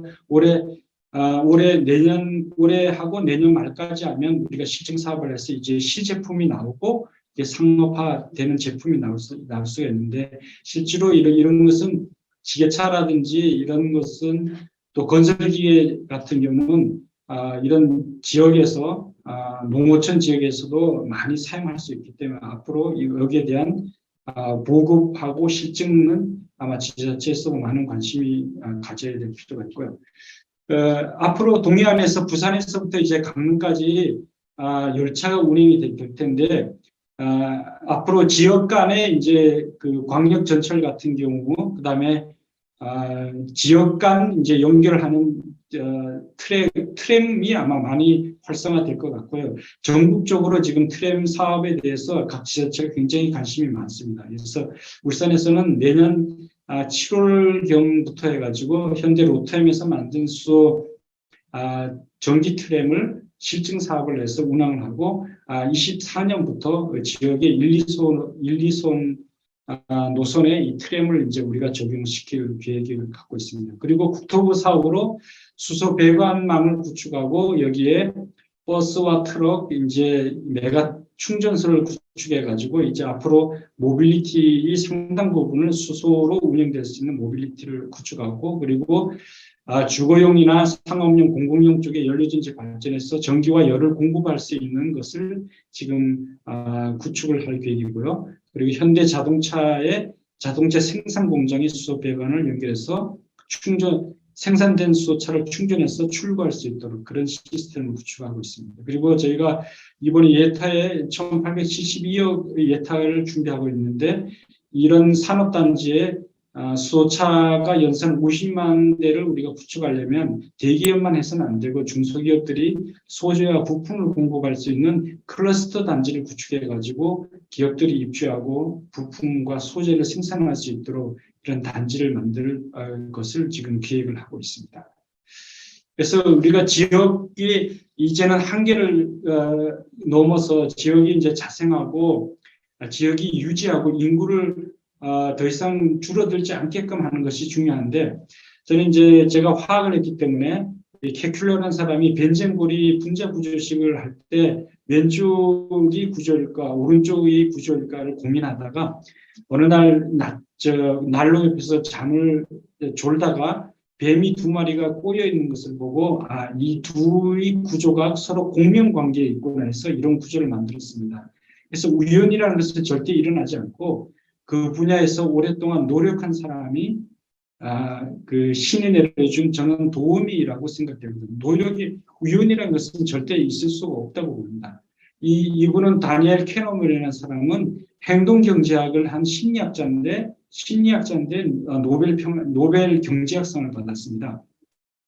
이분이 이제 특이한 이론을 낸 거죠. 원래 가격이라는 것은 수요와 공급에 의해서 가격이 결정되는데 이분은 심리학적인 것을 적용해가지고 샤넬백 같이 재료비는 얼마 안 들지만 가치를 엄청나게 높일 수 있다는 것이죠. 그래서 이런 새로운 생각과 발상과 또 창의적인 접근이 지자체마다의 어떤 특색이 반드시 있다고 보거든요. 그래서 그것을 지역마다 어떻게 개발하느냐 그리고 그 지역의 인재를 충분히 풀을 가동해가지고 또 전문가분들도 이제 초청을 하고 영입을 해가지고 이런 새로운 아이디어 구성체를 만들어가는 것이 저는 핵심이라고 생각이 되고 있습니다. 그래서 제가 오늘 시간이 사실 다른 쪽하고 중복에 대해서 많은 시간을 할애는 못했지만 기회가 된다면 제가 한 2시간 정도 할 수 있는 분량인데 오늘 정말 다른 일정에 저도 쫓기고 그래서 오늘 30분 정도 이렇게 하게 됐습니다. 오늘 여기까지 발표를 드리겠습니다. 감사합니다. 대단히 감사합니다. 예, 오늘 좋은 말씀 잘 들었습니다. 예, 감사합니다. 해양 드론 기술이라고 현재 부산과 이제 여수에서 이제 드론 사업을 하고 계십니다. 드론이 뭐 각계각층에 이제 사용될 수가 있는데 지금 이제 황의철 대표님이 하시는 것은 우리가 이제 부산 앞에 닻을 놓고 기다리고 있는 배에 짜장면 배달 해드립니다. 우리가 그 불가능하지 않습니까? 나오지 않으면 짜장면 먹고 이렇게 불가능한데 짜장면 갖다 주세요 하면 황의철 대표님이 탁탁 짜장면 해가지고 바로 드론으로 바로 한 30분 내로 전달하시는 거예요. 그래서 이걸 우리가 영덕에 접근할 수 있지 않겠나. 영덕에 강구 주차장 같은 데 가면 우리가 정치방 의장 있잖아요. 그 작업하는데 짜장면 갖다 주기도 하고 이렇게 할 수 있을 것 같아서 제가 황의철 대표를 모셨는데 황의철 대표님은 이제 공군 또 파이로트 또 줄 수 있어 해안대 우리 후배님인데 지금 이 드론 사업 중에서 굉장히 지금 혁신적이라 가지고 참 반응이 좋습니다. 그래서 오늘 모셨는데 부산에 계신 분이 직접 여기까지 올라오셨어요. 네, 우리 박수 좀 부탁드리겠습니다. 예, 방금 선거받은 해양드론 기술의 황의철 대표입니다. 만나 뵙게 돼서 반갑습니다. 저희 해양드론 기술은 국내 첫 번째, 대한민국에서 최초로 드론 배송 면허증을 받았습니다. 드론 배송하는 게 면허증이 필요하느냐? 네, 면허증이 필요합니다. 화물차 운전하듯이 화물차 영업 등록해야 되듯이 똑같습니다. 국토부로부터 이제 해운 분야는 해양수산부고 그 외 교통수단은 국토부에서 허가를 받아야 되는 상황인데요. 또 저희 회사는 좀 특별한 게 선박으로 배송을 해야 되다 보니까 국토부 허가와 해수부 허가를 동시에 받아야 되고요. 원양 선박, 해외에서 들어오는 선박들한테 배송을 해야 되니까 또 세관 절차가 적용이 돼서 굉장히 겹겹수로 이렇게 규제가 쌓여 있지만 어떻게 그 1년간 노력해서 저희가 받아서 지금 한 20개월째 서비스를 하고 있고요. 부산은 작년부터 했고 여수는 올해 10월 달에 시작을 해서 전체적으로는 약 630회 정도 유상 배송을 했습니다. 유상 배송이 뭐 당연히 돈 받고 배송하는 거 아니냐 이렇게 말씀하실 건데요. 현재 드론으로 배송을 해서 돈을 받는 회사도 저희밖에 없습니다. 예. 가끔 이제 뉴스에 나오죠. 강원도 동해 해수욕장 에서 치킨을 뭐 해변으로 보내줬다. 그다음에 그 가평에서 그 펜션으로 드론으로 세븐일레븐 편의점에서 편의점 물품을 보내준다. 그거 다 시증 사업입니다. 돈 주고 하는 게 아니고요. 예, 실증이기 때문에 국가에서 지원해주는 그런 비용들을 가지고 R&D나 실증 사업을 하고 있는 거기 때문에 실질적으로 드론 배송을 통해서 영업 적자입니다. 영업 이익은 없고요. 일단 매출은 한 6천만 원 정도 저희가 발생을 했습니다. 그래서 이것이 왜 의미가 있느냐? 시작이라는 것에 굉장히 큰 의미가 있고 이것을 통해서 저희가 혁신을 해서 다양하게 이제 해양에서 드론을 운영하는 거에 중점을 두고 있습니다. 서비스 사업의 영역은 드론에서 해양 분야가 굉장히 빠르게 그리고 육상의 규제보다는 빠르게 그리고 더 효과적으로 접근할 수 있는 첫 번째 이유는 빠르기 때문입니다. 기존에 영도권에서 지금 이제 많은 분들이 수산업이나 이런 부분에 종사를 하실 텐데요. 배로 이렇게 어딘가를 가려면 시간이 많이 걸리지 않습니까? 감시하려면 영역도 크고, 하지만 드론은 공중으로 날아가기 때문에 굉장히 빠르게 날아갈 수 있고, 두 번째는 또 2차 사고의 염려가 해상은 좀 적다는 겁니다.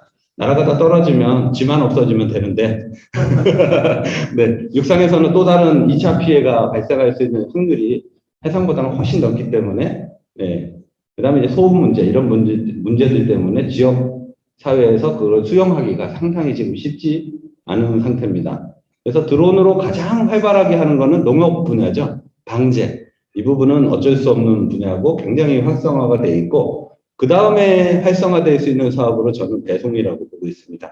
특히 영덕도 이제 산간 지역이나 해상 지역 이런 지역들이 많으실 텐데요. 그런 곳에서는 이제 보편적인 배송 서비스를 받을 수 없기 때문에 그런 데는 드론으로 활용을 한다면 굉장히 혁신적으로 지역 주민들의 그 복지 향상에도 좋을 것이고 그다음에 주변의 상권들을 통해서 저희도 이제 6천만 원이라는 작은 매출이 일어났지만 없던 시장을 만들어줬습니다. 그래서 지역에 있는 그 프랜차이즈 소상공인들이 저희를 되게 좋아해 주시고요. 그런 일이 실제로 있냐고 기특해 하십니다. 그래서 저희가 언론에도 많이 방송이 됐고요. 지난주에 생생정보통에 저희 회사가 방영이 됐었습니다. 그래서 지금까지 저희 회사가 지금 하고 있는 배송 사업이 어떤 분야가 있고 그 항만을 중심으로 이제 만들었는데요. 결국 이것이 해안가를 중심으로 있는 도시들에게 적용될 수 있는 사례로 이렇게 논제를 제공해 줄 수 있지 않을까 해서 교수님의 초청으로 오늘 이 자리에 서게 됐습니다. 얼마 전에 이제 항만공사 해커톤 대회에 나가서 우수상을 받은 걸 자랑 삼아 올렸고요. 저희가 남쪽 지방으로 저희가 부산에 있다 보니까 경상도와 전라도의 특징이 섬이 많다는 겁니다. 대한민국의 대부분의 섬들이 그쪽에 있기 때문에 저희는 드론을 활용해서 도서 지역에 있는 주민들에게 이런 편의를 제공해 주고 싶은 것이 저희 소원이고요. 그래서 지금 선박으로 배송한 경험을 통해서 지자체들과 협력해서 네, 도서 지역 배송을 2차 사업, 그리고 뒤쪽에도 설명드리겠지만 다양한 해상에서의 준비 사업들을 준비하고 있습니다.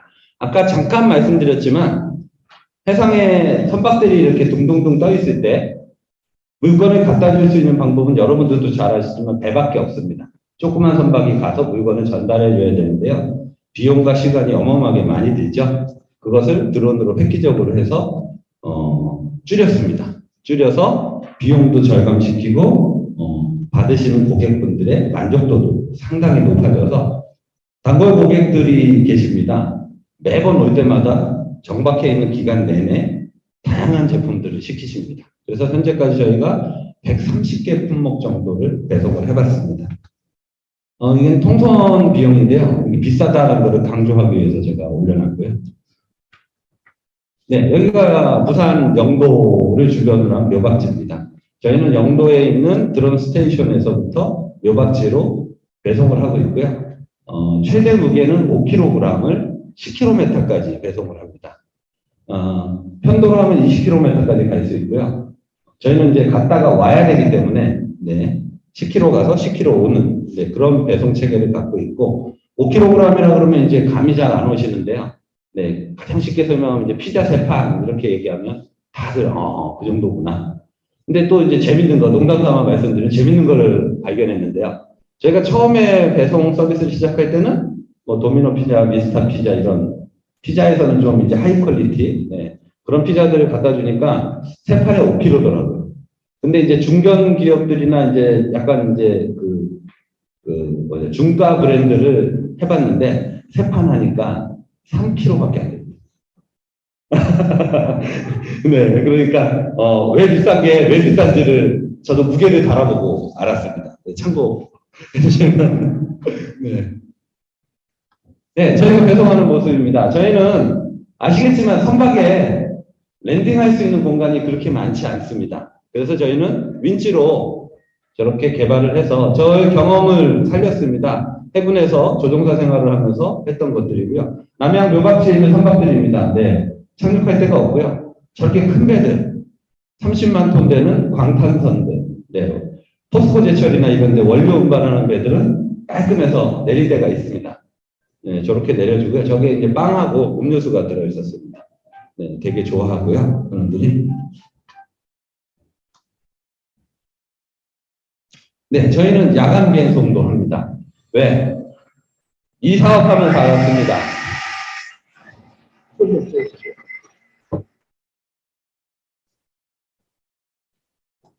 소리는 끄셔도 돼요.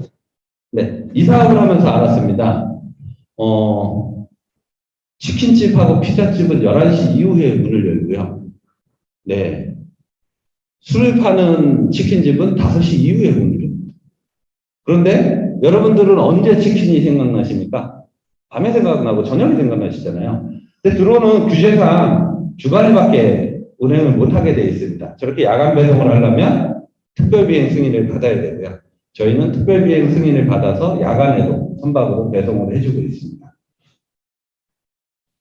그리고 겨울은 대부분 5시 넘으면 해져버리기 때문에 할 수 있는 시간이 없습니다. 그래서 야간이 필수여서 야간 배송까지 허가를 받은 유일한 업체고요. 그러면 여러분들이 생각하는 드론은 농업용 쓰시는 드론도 이런 거 보셨을 겁니다. 한 사람이 이렇게 서서 드론에다가 농약 넣고 조종기로 시동 걸어서 쭉 날립니다. 다른 게 필요 없고 드론과 조종기 나만 있으면 드론을 비행을 할 수 있는데요. 저희도 물론 배송을 그렇게 할 수 있지만 그렇게 해가지고는 완전히 녹아납니다. 그래서 저희는 드론과 배송 체계, 드론 포트, 그 다음에 저희는 어플리케이션도 다 갖춰져 있습니다. 웹으로 주문하고 자동으로 다 할 수 있는 기능들을 갖고 있고요. 그러면 여기서 시사하는 점들이 뭐냐? 영덕에서 만약에 드론을 이용해서 뭐 해상으로 뭘 좀 가져다 주신다든지 해상을 감시한다거나 어장을 보호한다거나 이런 생각을 하실 때는 반드시 있어야 되는 것이 스테이션입니다. 어떠한 거점을 중심을 두셔야지만이 그 거점을 통해서 드론을 다양하게 운영할 수 있는 길이 열리지 드론만 사서 드론 가지고 뭘 해봐라 하면 그 사업은 거기서 끝납니다. 그래서 베이스를 만들어주는 인프라를 만들어주는 것을 영덕에서 고민해 주신다면 영덕에서도 이런 혁신적인 사업들이 빠르게 발판을 잡아나갈 수 있을 것으로 보고요. 그래서 저희는 이렇게 만들었습니다. 나라온이라는 어디든지 날아서 배달을 해준다는 의미에서 나라온 플랫폼을 구축을 했고요. 네, 어플리케이션으로 주문을 하게 됩니다. 내가 있는 위치, 선박명 이런 것들을 해주면 저희가 핸드폰으로 주문을 받게 되고요. 관리를 하고 이렇게 스테이션을 잡지만 운영을 하고 있습니다. 이 안에서는 뭐를 하느냐? 선박의 위치를 확인하고 드론을 자동으로 비행할 수 있는 다양한 시스템들이 그 안에 녹아져 있습니다. 그리고 해상으로 날아다니는 드론들은 좀 더 특별해야 돼서 그렇게 개발을 하고 있고요. 완벽하게 자동화된 비행 체계를 구축할 수 있도록 소프트웨어들을 구축을 했습니다. 결국은 여기서 시사하는 바는 뭐냐면요. 드론만 샀다고 되는 것이 아니고요. 인프라를 깔아야 된다는 겁니다. 잘 운영할 수 있도록. 네. 그래서 저희는 다양하게 운영하고 있고 또 멀리 갈 때는 통신을 두 가지를 써야 됩니다. 일반 주파수를 사용하는 통신 장비와 LTE 체계를 만들어서 멀리 갈 때는 내가 눈에 보이지 않기 때문에 수동으로 조정할 수가 없습니다. 자동으로 모든 것들은 다 조정을 하게 되고요. 네, 도착을 하면 이렇게 되게 되어 있습니다. 그래서 저희는 여수하고 부산 어플리케이션을 가지고 있고 지금 영문으로 개발 중에 있습니다. 자, 그러면 이런 사업들이 어디에 그럼 드론으로 뭔가를 배송하고 뭔가를 대체했다면 어떤 분야에 적용할 수 있냐? 바로 이제 ESG 분야죠. 저 같은 경우는 이제 묘박선원들이 그동안 받지 못했던 서비스를 받음으로써 소외감을 해소했고요. 그다음에 지역 경제 활성화에도 조금 기여를 했습니다. 꼴랑 6천만 원 가지고 뭐 하느냐? 한 달 매출도 안 되는 거. 하지만 없던 시장을 만들었고요. 그다음에 저희 직원들 한 10명 넘습니다. 그 지역에 고용을 창출하게 되고 타 지역에서 이사를 온 직원들이 주민등록을 옮긴 직원이 한 6명 됩니다. 네. 그다음에 탄소 중립이죠. 왜 조그만 배가 가더라도 내연기관을 떼야 되기 때문에 굉장히 많은 이제 탄소가 배출되지만 드론을 활용하게 되면 탄소가 줄어들기 때문에 탄소 중립 실현. 결국은 경영 성과에서도 모든 것들은 다 이런 부분이 들어가야 되기 때문에 선제적으로 적용을 한다면 ESG 분야에서도 한 꼭지 적을 수 있는 분야가 나오지 않을까 저는 그렇게 보고 있습니다. 네, 저희의 목표 시장은 연간 5,000척 이상 묘박하고 있는 선박 하고 있는 항구가 저희 목표고요. 그래서 부산하고 여수는 이제 사업을 완료를 했고 울산하고 인천, 평택 이쪽으로 확장하려고 하고 해외 업체들하고 지금 협업을 하고 있습니다. 네, 여수입니다. 여수에서는 저렇게 스테이션을 고정으로 설치해서 스테이션은 저희가 2개를 갖고 하고 있고요. 해외 업체하고 지금 활발하게 투자해가면서 마무리 단계에 있습니다. 저는 해양대학교를 졸업해서 해군의 장교로 갔다가 조종사 선발이 있어서 지원했는데 돼서 20년간 해군에서 조종사 생활을 했고요. 대한항공에서 연구개발 사업을 많이 했습니다. 저희 팀원들은 너무나 애사심이 강한 팀원 12명이 일하고 있고요. 자, 이겁니다. 혹시 아시는지 모르겠지만 드론 택시라고 얘기 들어보셨죠? 네, UAM이라고 합니다. 저는 UAM이 활성화되는 첫 번째는 해상이라고 생각합니다. 특히 해변. 왼쪽에 있는 볼로포트라는 것은 싱가포르 해안에 있는 드론 포트입니다. 사람이 탈 수 있는 UAM 포트가 2019년도에 만들어져서 지금 돼 있고요. 싱가포르는 활발하게 시험 운항을 하고 있고 늦어도 2025년에는 관광 목적으로 상용화를 하겠다는 게 목표입니다. 그리고 프랑스 파리에서는 파리 올림픽을 대비해서 2024년부터 드론 택시를 운행하겠다는 게 로드맵이고요. 그다음에 인도네시아 같은 경우는 현대자동차가 협업을 해서 MOU를 체결했습니다. 드론 택시를 인도네시아에 적용하겠다라고 했습니다. 그럼 이게 왜 중요하느냐? 단선 도로망을 깔려면 굉장히 오래 걸리죠. 도로망을 깔려면 몇 년의 사업 기간과 예산이 들어와야 되지만 날아다니는 까는 거는 포트만 있으면 됩니다. 중심 지역에. 그러면 동해안을 저는 이제 해군에 있었기 때문에 포항에도 근무했었기 때문에 동해안을 좀 잘 아는데요. 지봉국도 따라서 쭉 올라갈 때 강릉, 속초, 영덕, 울진 지나서 이쪽 쭉 포항, 울산, 부산까지 내려오는 이 깔끔한 해변은 UAM 포트를 하기에는 가장 최적의 위치입니다. 왜냐하면 해안에 저렇게 포트가 건설이 된다면 관광 활성화에도 잘 될 거고요. 부족한 교통 인프라를 바로 확장할 수 있는 아주 좋은 길이 됩니다. 그래서 현대자동차는 13,000개인가요? 섬으로 이루어져 있는 인도네시아를 주목하고 인도네시아하고 MOU를 체결했습니다. 현대자동차가 2027년에 드론 택시를 개발해서 상용화하겠다고 선포를 했고요. 하나 같은 경우는 2025년에 상용화하겠다고 선포를 했습니다. 전 세계에 약 400개가 넘는 드론 택시가 개발이 되고 있습니다. 그래서 그런 택시들이 언젠가는 10년 안에는 상용화가 될 거라고 보고 있고요. 그래서 국토부는 굉장히 많은 예산을 이런 사업들에 투자를 하고 있는 상태고요. 그래서 지역에서 제가 봤을 때는 가장 빠르게 새로운 교통망을 확충하는 거는 드론 택시 UAE 사람이 바로 탈 수 있을지는 무인화로 완전히 갈지는 못하겠지만 조종사가 탑승하는 드론 택시 사업으로 갈 겁니다. 여러분들이 헬리콥터를 아시지 않습니까? 헬리콥터가 해안에 한번 뜨면 엄청 시끄럽죠? 그래서 만약에 헬리콥터를 택시로 이용한다 그러면 전부 다 반대하실 겁니다. 지역에 너무 소음이 크기 때문에. 근데 그런 것들을 잘 알고 있기 때문에 그 드론 택시들은 소음 수준을 생활 소음 수준 이하로 줄이기 위해서 굉장히 노력을 하고 있습니다. 그래서 그 드론 택시가 저렇게 해안에 들어올 수 있다 그러면 근거리 교통수단으로는 굉장히 효과적이지 않을까 저는 그렇게 생각하고요. 그래서 저희는 여수시하고 협력해서 드론 포트를 만들고 저 드론 포트는 택시만을 위한 포트가 아닙니다. 양식장 모니터링도 할 수 있는 드론이 출발할 수도 있고요.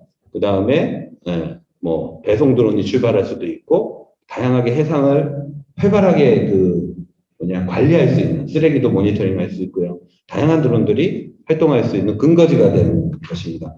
네, 완도도 다녀왔습니다. 완도는 완도군을 중심으로 40km 반경 내에 모든 섬들이 다 있기 때문에 굉장히 다이나믹하게 드론을 활용한다면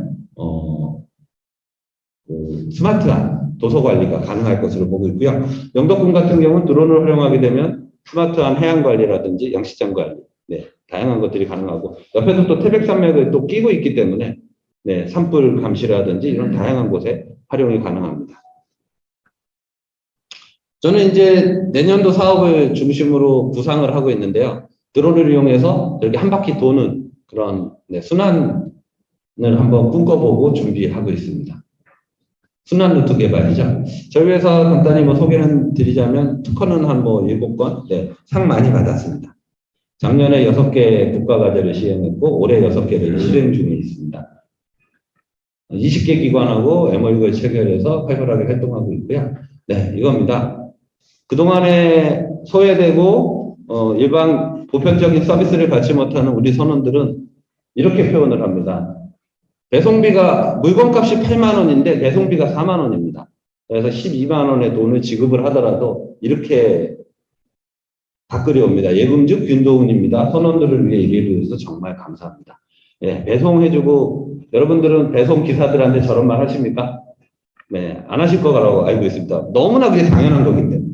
근데 우리 선원들은 그런 걸 받아본 적이 없기 때문에 저렇게 멘트를 해주고 계시고요. 10개월 동안 한 번도 묵주에 못 내렸다. 짜장면 한 그릇 먹었는데 너무 감사하고 행복했다. 이런 멘트가 옵니다. 그래서 저희는 정말 이런 보람에 하고 있고요.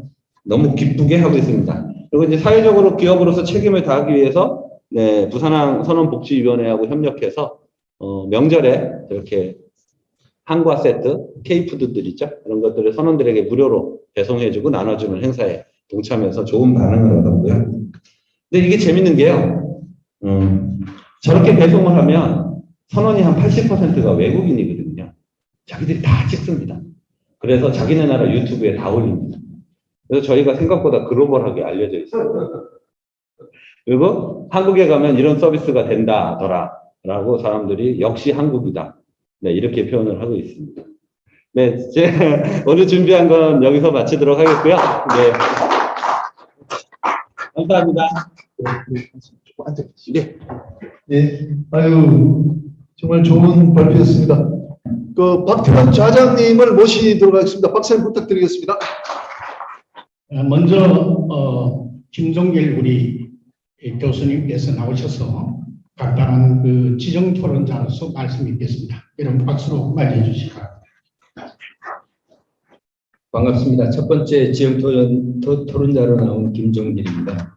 아마 지난번에 뭐 영덕에서 그 세미나 할 때 같이 만났던 분들이 오늘 서울까지 올려오셔가지고 좀 감사드리고, 그러니까 제가 그 첫 번째 우리 김병수 교수하고는 대전에 이제 보건대에 있을 때도 몇 번 만났고, 서울에서도 우리 김행 교수하고 만나면서 저도 이제 전공이 제가 이제 화학을 전공했기 때문에 그쪽을 전혀 몰랐는데 몇 번 만나면서 아, 정말 영덕을 위해서 뭔가 기여할 수 있는 그런 새로운 분야라고 제가 생각을 했고요.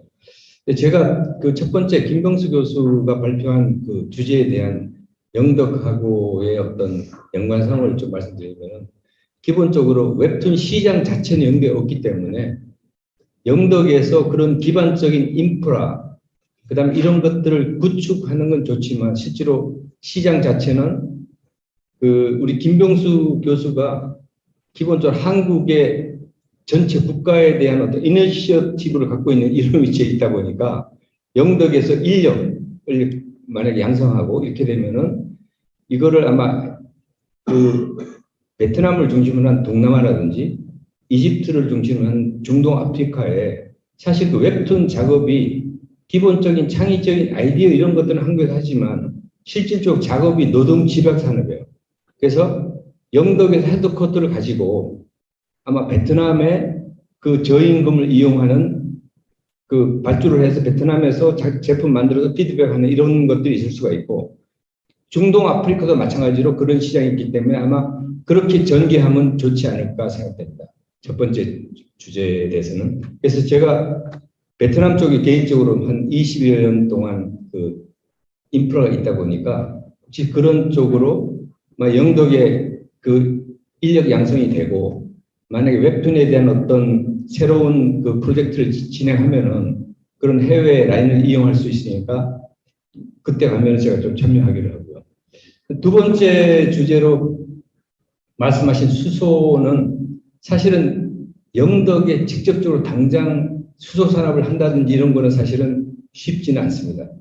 그러니까 저 수소 현재 이제 그 우리나라 전체에 각계각층에서 수소에 대한 관심이 많지만 실질적으로 그거 가지고 당장 돈 된다든가 지역 산업에 하는 것들은 쉽지 않은데, 우리가 이해해야 될 게 뭐냐면 수소 산업이 왜 나왔는지에 대한 그 원천적인 내용들 좀 이해할 필요가 있는데, 기본적으로 저 수소 산업이 나온 이유는 탄소 배출 관련 때문입니다. 온실가스.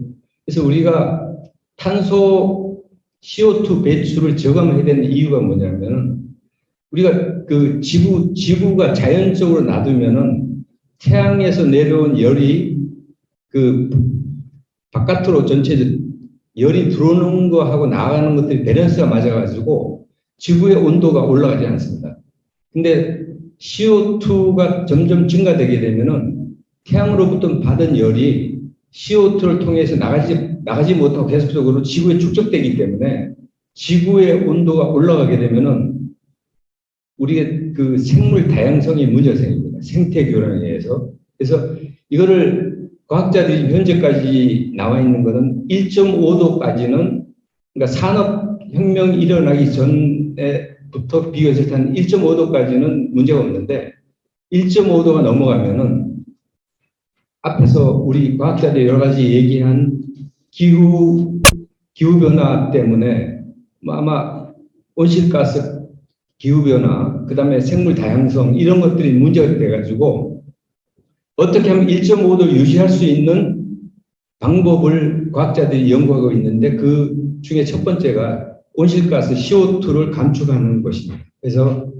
CO2 감축할 수 있는 방법 중에서 하나가 이제 수소를 이용해서 아까 첫 번째 그 발제하신 첫 번째 발제하신 그 내용을 보시게 되면은 기본적으로 화석 연료를 사용하게 되면은 산소하고 반응해서 CO2 발생되는데 수소를 산소하고 반응해서 열을 이용하게 되면은 CO2 발생하지 않으니까 그렇게 해서 이제 그 실질적으로 그 CO2 배출을 줄일 수가 있지만 당장 이걸 영덕군에서 이걸 이용해서 새로운 어떤 수소산업 한다든가 이런 건 아마 쉽지 않다고 저는 보고요. 한 가지 이제 어차피 수소산업이 온실가스 감축의 하나로 사용되기 때문에 이걸 영덕에서 할 수 있는 내용은 현재 그 한국에너지연구원이라고 대전에 있는데 그 에너지연구원의 연분차 발전 연구센터가 제주도에 있습니다. 근데 거기 하는 일이 뭐냐면은 바닷물의 농도를 이용해서 발전을 하는 것입니다. 바닷물에. 그러니까 보통 바닷물에 소금 농도가 있는데 아마 그 어떤 분리막이라는 어떤 그 소재의 양쪽의 농도가 차이가 되면 압력이 발생합니다. 그걸 이용해서 발전할 수 있는 것들이 이미 알려져 있고 유럽에서는 일부 그 발전, 연분차 발전이 돌아가고 있습니다. 그래서 제가 그 두 번째 수소 산업을 듣고 영덕에다 제안하고 싶은 거는 한국에너지연구원이 제주도에서 운영하고 있는 연분차 발전 연구센터에 아마 뭐 그 경북도하고 영덕이 같이 해서 영덕에 연분차 발전 그 연구센터를 하나 유치하는 게 어떨까? 그렇게 되면 이게 어디다 쓸 수 있냐면은 그 특히 우리나라에서 개발해서 우리나라 시장 그렇게 크지 않지만 이게 만약에 개발되면은 전기가 부족하고 물이 부족한 인도네시아, 말레이시아 이런 데 엄청난 시장이 있습니다. 그러니까 연분차 발전이라는 게 어떻게 되냐면은 어떤 막을 통해서 바닷물의 농도하고 민물의 농도 차이에서 압력이 발생되면 그 압력을 이용해서 전기를 돌릴 수가 있습니다. 그렇게 되면 거기서 또 그 농도가 낮은 쪽에 물을 이용해서 식수가 또 가능합니다. 그래서 현재 이미 연분차 발전은 유럽에서 상업적인 플랜트 돌아가고 있기 때문에 이런 쪽을 아마 국가하고 같이 그 한국에너지연구원하고 같이 해서 영덕의 청정 이미지를 그러니까 더 추가해서 그러니까 식수하고 전기를 발전할 수 있는 연분차 발전을 한번 해보면 어떨까? 뭐 이런 생각을 하고 있습니다. 그리고 마지막으로 일단은 우리가 오늘 그 두 번째 수소 발제하신 분이 얘기한 것 같이 어마어마한 산업들이 있지만 당장 영덕에서 지금 즉시 할 수 있는 건 힘들지만 어차피 관심을 가져야 됩니다. 왜냐하면은 이 CO2 배출되는 게 2050년까지 전 세계적으로 이미 결정되어 있고 2050년까지 CO2 배출되는 양하고 삭감되는 양이 제로가 될 수 있도록 산업뿐만 아니라 지자체도 똑같이 그 CO2 탄소 중립을 2050년까지는 반드시 해야 되기 때문에 그래서 그 두 번째 수소 관련해서 저 강의를 들으면서 제가 생각나는 거는 영덕이 어차피 온실가스 감축, 탄소 중립을 영덕 그 지방 로컬 정부가 탄소 중립을 최우선적으로 이런 방법으로 어프로치 하겠다는 이런 전략적인 선언을 해서 탄소 중립하고 관련된 기업들을 유치할 수 있는 이런 아이디어가 좀 필요하지 않을까. 뭐, 이 정도로 제 생각을 마치도록 하겠습니다. 감사합니다. 좋은 제안인 것 같고요. 다음 지정 토론을 해주실 분은 권태주 우리 지회장님 나오시죠. 영덕에서 오늘 포항에 차를 내놓고 KTX를 타고 지금 올라오신 열성파입니다. 뜨거운 박수 부탁드립니다. 감사합니다. 저는 오늘 이렇게 발표하신 분이 내용 보고 우리 영덕에 진짜 이렇게 접목할 수 있는 그런 부분들을 좀 고민을 많이 해봐야 되겠다는 그런 느꼈고 영덕으로 봐서는 하면 된다, 할 수 있다, 그리고 해야 된다. 뭔가 이게 영덕이 우리 지역에 소멸되는 이 우리 영덕을 뭔가 하여튼 획기적으로 하지 않으면 안 되는 그런 위기로 처해 있습니다. 우리 김명수 교수님하고는 우리가 초창기부터 이렇게 만나서 저하고 같이 영도 교육지원청도 방문해서 고등학교, 중학교, 고등학교부터 이렇게 웹툰 산업을 애니메이션 이 자체를 영덕에 접목시키면은 외지에 있는 학생들도 영덕에 가면은 그 중고등학교 특기생으로 모집하는 그런 학교가 있다. 그렇게 되면은 학생들이부터 이렇게 영덕을 올 수 있는 그런 여건을 만들 수 있는 그런 분위기가 되어서 우리 영예 중고등학교하고 그리고 강구 중고등학교에 직접 현지에 같이 방문도 해서 이렇게 그 조건이라든지 그런 부분들을 면밀히 이렇게 검토했던 그런 일이 있었습니다. 그래서 우리 강구에 가니까 마침 시설 자체가 좀 어느 정도 좀 이렇게 되어 있고 이 웹툰 산업에 접목할 수 있는 그런 부분들이 상당히 좋은 조건이 있습니다만은 외지 학생들이 왔을 때 숙소가 없는 그런 이제 아쉬움이 있어서 교육지원청과 그때 우리 영덕군 의회 관계자분들하고 같이 이걸 한번 숙제를 한번 풀어보자. 그래서 우리 영덕에 다른 곳보다도 우리가 우선해서 학생들을 유치할 수 있고 거기에 따른 또 학부형들이 오면은 우리 지역에 그래도 인구 증대 효과도 있지 않겠나. 또 우리 동네 안에 유일하게 웹툰 쪽에 그런 방향으로 발전하면 좋겠다 하는 그런 우리가 연구도 하고 거기에 대한 실적이 있었음을 알려드립니다. 우리 김명수 교수님 정말 도양 열정에 상당히 저도 고맙고 하여튼 우리 다른 교수님도 마찬가지다만 실적으로 뭔가 이렇게 우리 영덕을 위해서 할 수 있는 그런 방법이 뭘까 하고 연구해 주실 때에서는 이 자리에 빌어서 고맙다는 생각드립니다. 우선 상황이 연계가 안 되니까 그러면은 멀리 우리 영덕군에서 아침 일찍 출발해서 여기까지 오신 김명중 기획관리실장님 모시고 오늘 세미나에 대한 총평이랄까 또 소회를 한 말씀 듣기로 하겠습니다. 여러분 박수로 맞이해 주시기 바랍니다. 예, 영덕군의 기획에서 실장 김명중입니다. 아무튼 반갑습니다. 오늘 또 주제 발표를 해주신 김병수 교수님하고 또 우형 선장님 또 황희철 대표님 고맙습니다. 저희들이 지금 또 수소 같은 경우에는 많은 마테리얼 또 생산 분야이기도 하고 또 드론 같은 경우에는 저희들도 아까 많이 나왔지만 또 농업 분야에 항공관계로서 활용하고 저희는 또 지역대에 산불이 대형 산불 났을 때에 야간에 산불에 야간 그 연화상 카메라를 장착해서 잔불 진화에도 실제로 활용해서 뭐 뒷불 정리를 많이 활용한 예도 있습니다.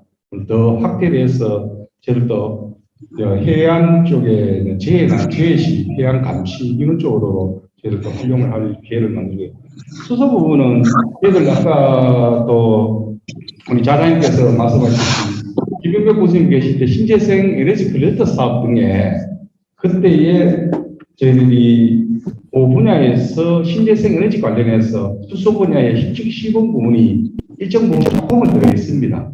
그래서 단지 신재생 분야가 영덕의 풍력발전단지가 아마 섬이 아니니까 그리고 제주도 같은 경우에는 전기가 생산해서 풍력에서 잉여 생산이 나오면 그걸 수소로 전환할 분야는 있지만 아직까지 영덕 같은 육지에서는 생산한 에너지를 전량과 한국전력에서 판매를 해주기 때문에 사기 때문에 잉여가 없어가지고 지금 이제 수소로 전환하는 부분에서는 신재생 에너지에서 인정도 못 받고 또 잉여 전기가 없기 때문에 그 부분은 아직 좀 영덕 지역에서 좀 시기상조라 생각하지만 어쨌든 오늘 발제할 수 있는 이런 부분들이 아마 지역에 대해서 자꾸 고민해보고 해야 될 것은 분명합니다. 그리고 특히 실무인 저희들은 늘 깨어가지고 향후 어떻게 우리가 발전해 나가는지에 대한 계속 고민하고 실질적으로 우리 지역에서 할 수 있는 방향들을 찾아 나가도록 하겠습니다. 특히 김병순 교수님 같은 웹툰이 강구 정보고에 접목할 수 있는 것은 기숙상 문제라든가 아니면은 뭐 드론이 현장에서 어떻게 이제 적용될 수 있는 부분들에 대한 우리 행정적 지원 이런 거를 고민해서 제 현실적인 부분부터 차근차근히 짚어서 영덕이 좀 발전하는데 좀 더 일익을 하겠다는 말씀드리고 오늘 토론뿐만 아니고 오늘 귀중한 또 시간 늘 함께 해주신 우리 영덕발전연구회 회원님들부터 제가 감사의 말씀을 먼저 올리겠습니다. 예, 고맙습니다. 네, 감사합니다. 차장님 수고하셨고요. 지금 윤상걸 대표님 계시죠? 네네. 추가를 좀 하겠습니다. 지금 저희들이 알기로 하면 창수에서 들어온 하고 계시는 거 알고 있는데 네. 말씀하신 분은 이제 바다 쪽이었는데 뭐 그 부분과 연결시켜서 좀 말씀 좀 부탁드리겠습니다. 네네. 네, 안녕하십니까. 영덕 드론 전문 교육원을 운영하고 있는 윤상걸 대표입니다. 저희가 지금 현재 영덕에서 드론을 현재 활용하고 있는 것과 앞으로 활용 방안에 대해서 제가 잠시 말씀드리겠습니다. 지금 현재 저희 영덕에는 저희 업체를 포함해서 농사 짓고 계시면서 드론을 운영하시는 분 해서 영덕군 드론 연합회를 운영하고 있습니다. 그래서 그 연합회에서 지금 현재 3년 동안 영덕군 전체에 지금 2,000헥타르 논농사가 전체가 지금 현재 2,000헥타르입니다. 영덕군이 그 전체를 수도작 이제 살균 살충제를 이제 1년에 2회를 방제를 이제 군에서 지원해서 무료 방제를 지금 현재 하고 있습니다. 그래서 첫 해하고 둘째 해까지는 잘 몰랐는데 이제 사람들이 이제 드론으로 활용하다 보니까 인력 이제 소비나 아니면은 한 번에 짧은 기간 안에 살균 살충제를 이제 넓은 면적에 방제하다 보니까 효율이 이제 되게 높다는 걸 인지하시고 이제 앞으로도 계속 이렇게 이제 이 방향으로 이제 계속 갔으면 이제 군에서도 얘기하고 이제 군민들이나 농사 지시는 분들이 많이 호응을 하고 있습니다. 네. 그 외에 이제 저희 업체에서는 영덕군뿐만 아니고 울진군 해양 경찰들하고 그다음에 일반 여기 영덕군 경찰서하고 MOU 이제 계약을 해서 이제 저희가 실종자 수색이나 바다에 실종자 나왔을 때 저희가 항상 출동해서 그렇게 드론으로 이제 수색을 참여하고 있습니다. 예, 사장님 대단히 감사합니다. 우리 네. 드론이 영덕에서 또 활발하게 상용화되어서 농민들, 민들 생활 또 복지에 많이 도움이 되도록 이렇게 하면 좋을 것 같습니다. 예, 잘 부탁드리겠습니다. 네, 감사합니다. 예, 감사합니다. 지금 이제 박수 좀 부탁드리고요. 이제 뭐 거의 좀 끝났습니다만 오늘 계속해서 우리 망에 들어와 계신 두 분이 계셔가지고 영덕의 로아스 센터 김영욱 센터장님하고 우리 통역의 김종환 회장님이신데 두 분한테 뭐 짧게나마 좀 말씀하실 기회를 한번 드려보겠습니다. 예, 센터장님 좀 부탁드리겠습니다. 네, 반갑습니다. 영덕 로아스 수산식품 지원센터 센터장 김명우입니다. 오늘 뭐 발표 잘 들었고요. 다들 영덕을 위해서 이렇게 고민을 하고 있다는 자체가 큰 의미가 있지 않나라는 생각을 하고 있습니다. 다양한 분야에서 계시는 교수님이라든가 박사님들께서 이렇게 고민을 하고 계시기 때문에 영덕이 잘 될 거라고 믿고 있고요. 저는 또 한 가지 오늘 강의를, 세미나를 하면서 느낀 점은 어쩌면 영덕이 어차피 청정한 이미지가 있기 때문에 그 부분을 좀 강조할 필요가 있지 않을까라는 생각을 하고 있고요.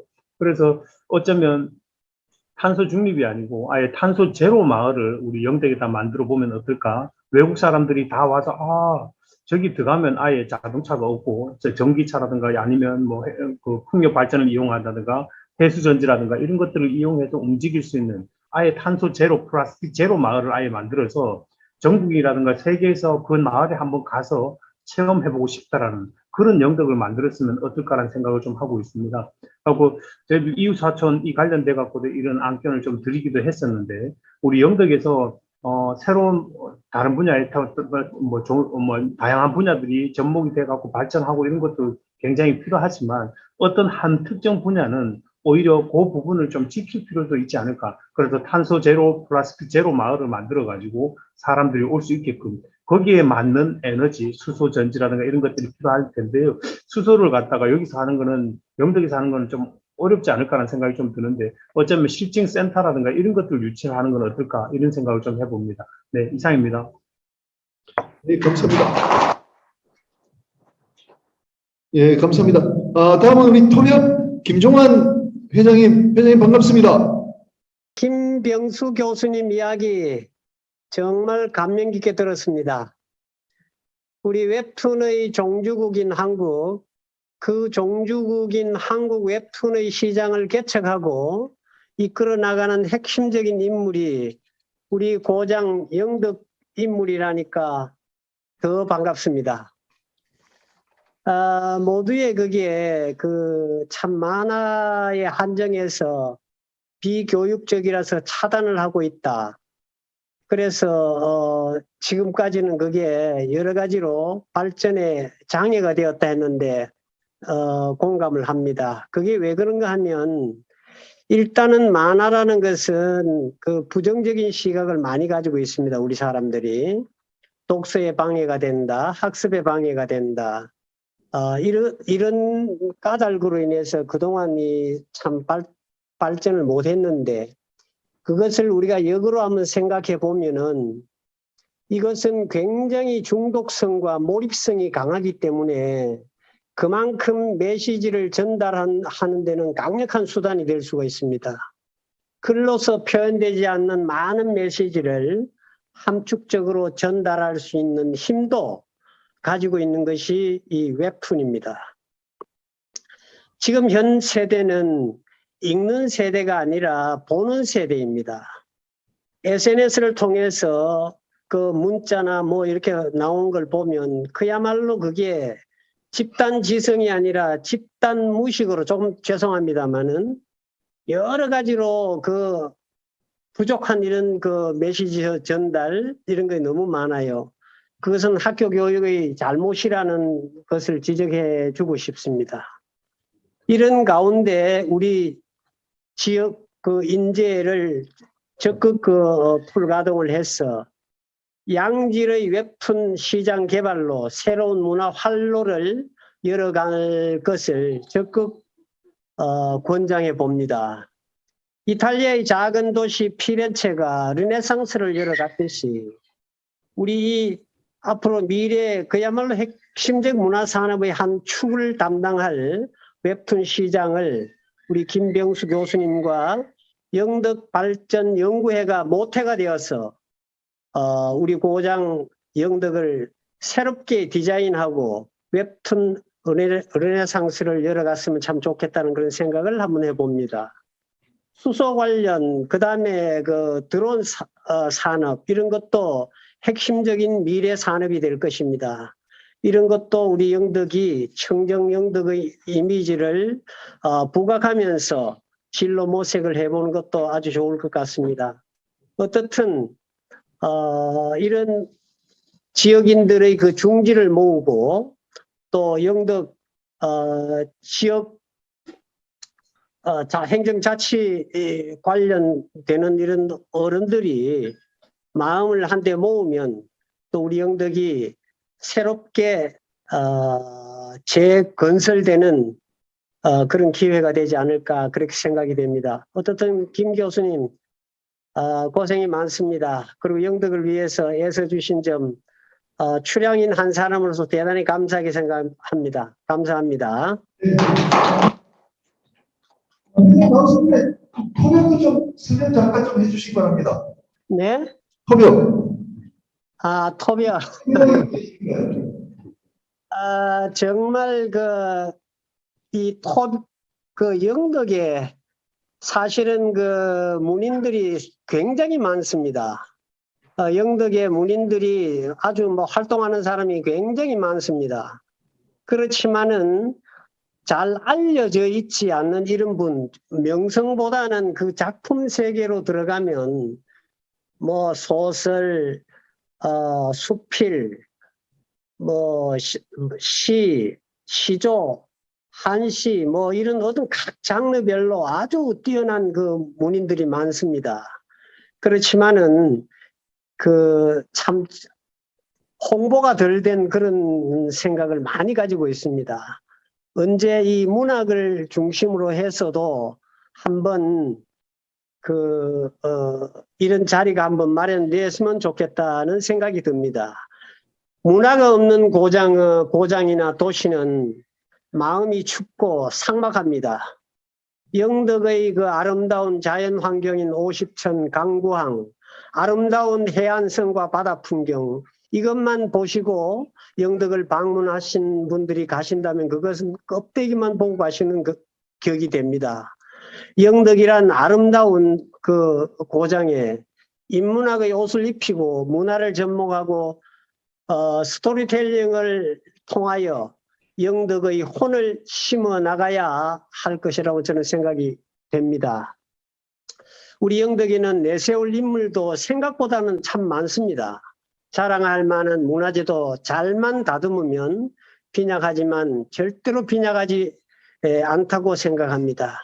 영덕의 미래 발전을 위한 이런 자리가 바탕이 되어서 글과 사색이 충만하고 문화 인프라가 제자리를 잡아가는 그런 기회가 되었으면 좋겠습니다. 많은 이야기를 하고 싶지만 또 자리가 자린 만큼 줄이도록 하겠습니다. 여러분 감사합니다. 네, 감사합니다. 감사합니다. 우리 박종환 선생님, 우리 행사 때마다 이렇게 나오셔서 또 응원해주고 계십니다. 박종환 선생님도 좀 한 말씀 좀 부탁드리겠습니다. 박종환 선생님, 우리 행사 때마다 이렇게 나오셔서 또 응원해주고 계십니다. 박종환 선생님도 좀 한 말씀 좀 부탁드리겠습니다. 예, 영덕에서 근무하고 축산중학교, 남정중학교, 지품중학교에서 그 교편을 잡았던 박종환입니다. 저는 지금 포항에 살고 있지만 이런 그 경향 서울과 지방을 오가시면서 이렇게 세미나를 하시는 이런 모습이 지역 발전에 많은 도움이 될 것 같습니다. 그리고 뭐 미력하지만 이런 모임에 이렇게 줌으로라도 참가할 수 있는 것이 큰 영광으로 생각합니다. 앞으로도 계속 관심 갖고 참가하고 관심을 높여보겠습니다. 감사합니다. 수고하셨습니다. 네, 그리고 제가 좀 전체 사회자로 우리 황 대표님 한번 질문 좀 드리겠는데, 우리가 아까도 우리 영덕 바닷가도 드론 좀 활용할 수 있겠다 이렇게 하셨는데, 이게 좀 어떤 면에서 우리가 그렇게 잘 할 수 있을지 이런 게 머리에 잘 떠오르지가 않거든요. 어선들을 뭐 나가서 하루 만에 이제 항구로 돌아버리고 이렇게 하니까 어선에서 사람들이 뭐 아파가지고 긴 거 보러 뭐 수송이 필요하다든가, 아니면은 정치망 의장을 정치망 의장 금방금방 들어오거든요. 한 대화태 같은 데는 한 2박 3일 좀 나가는데 그까지는 멀리 갈 수가 없잖아요. 그럼 이거 얼마까지 나갈 수 있나요, 드론이? 멀리까지 몇 킬로까지 나가나요? 이제 드론의 용도에 따라서 용도와 그 비용에 따라서 제한은 없지만 이제 뭐라고 해야 될까요? 용도를 어느 정도로 이제 뭐 해안에서 한 10km 정도 이내에서 무엇을 하겠다라고 하면 가장 그 저렴하게 이제 할 수가 있고, 아까도 말씀하셨듯이 고래브레 해수욕장이 굉장히 길거든요. 그런 데는 동선이 길기 때문에 택배 서비스를 통해서 지역 상권을 바로바로 뭐 아마 오토바이들이 가기는 갈 것 같은데, 그래도 이벤트성이나 이런, 그다음에 산간 지역에 계시는 독거 노인 취약계층한테 드론 배송 서비스를 제공한다는, 이제 아까 말씀하셨듯이 산불 감시, 그리고 해안에 많은 그 양식장들이 있을 텐데요. 양식장의 감시라든지 환경 감시 이런 부분들. 아니 제가 어떤 하나 생각나는 거는, 우리가 왕돌장 유명하지 않습니까? 대게가 나는 곳이 왕돌장이거든요. 그래서 아마 우리가 어디서 좀 관광선 같은 게 다니거든요. 조금 가볍게 다녀요, 관광선이. 왕돌장이라고 사람도 싣고 그쪽으로 가서 이게 왕돌장이다 하고 돌아오거든요. 근데 자기가 돌아오는 것하고 위에서 드론으로 사진을 찍어가지고 주면은 사람들이 엄청 좋아할 것 같아요. 예, 그 요트 타시는 분들의 네. 노선이 요트를 그렇죠. 조종하고 있는 나의 모습을 찍는 거거든요. 위에서부터. 예. 예. 그런 부분들도 굉장히 관광상품 활성. 예. 그래서 우리 영덕하고도 밀접하게 좀 네. 하시면서 좀 많이 좀 지도해 주시기 바랍니다. 예. 물론 하정탁 선생님께서 회장님께서 한 말씀 해주시면서 우리 인사 마치겠습니다. 그 오랜 시간 동안 영덕에서 올라오신 분들 있고 서울에서 오신 분들 수고 많았습니다. 그리고 오늘 그 세미나를 보면서 영덕 발전 연구소 분들의 회원들의 그 에너지 활동도 알았고 또 오늘 세미나에서 주제를 발표해 주신 선생님들 전부 열정이 놀라웠습니다. 이 자리를 빌려서 잠깐 그 말씀드리고 싶은 건 문화적인 콘텐츠로 가지고 그 하나의 그 지역 발전에 힘이 되고 있는 그런 곳들을 몇 군데 알고 있어요. 첫째 생각나는 게 춘천이라는 데가 춘천시가 있죠. 춘천시에서는 내년이면 전 세계 그 인연극 대회가 열립니다. 지금 한 15년 가까이 돼서 전 세계 그 인연극계에서 주목을 모을 정도로 인연극의 그 도시로 만들어가고 있습니다. 인연극은 지금 어린이들만 상대하는 정도가 아니고 성인들까지도 그 많은 애호가들을 그 세계적으로 끌어들이고 있습니다. 또 하나 춘천시에서 특이하게 본 건 세계 무언극 대회를 또 열고 있어요. 이런 이제 그 문화 콘텐츠에 대한 말이지 그 관심도 영덕 군에서 오신 분들도 여기 계시고 하니까 조금 생각해 보셨으면 어떨까 하는 게 있고요. 그런 예로서 또 하나는 밀양에서 진행되고 있는 그다음 또 거창에서 진행되고 있는 그 연극제 같은 게 있습니다. 그래서 영덕 같은 데서는 제가 오래전부터 생각을 하고 있었는데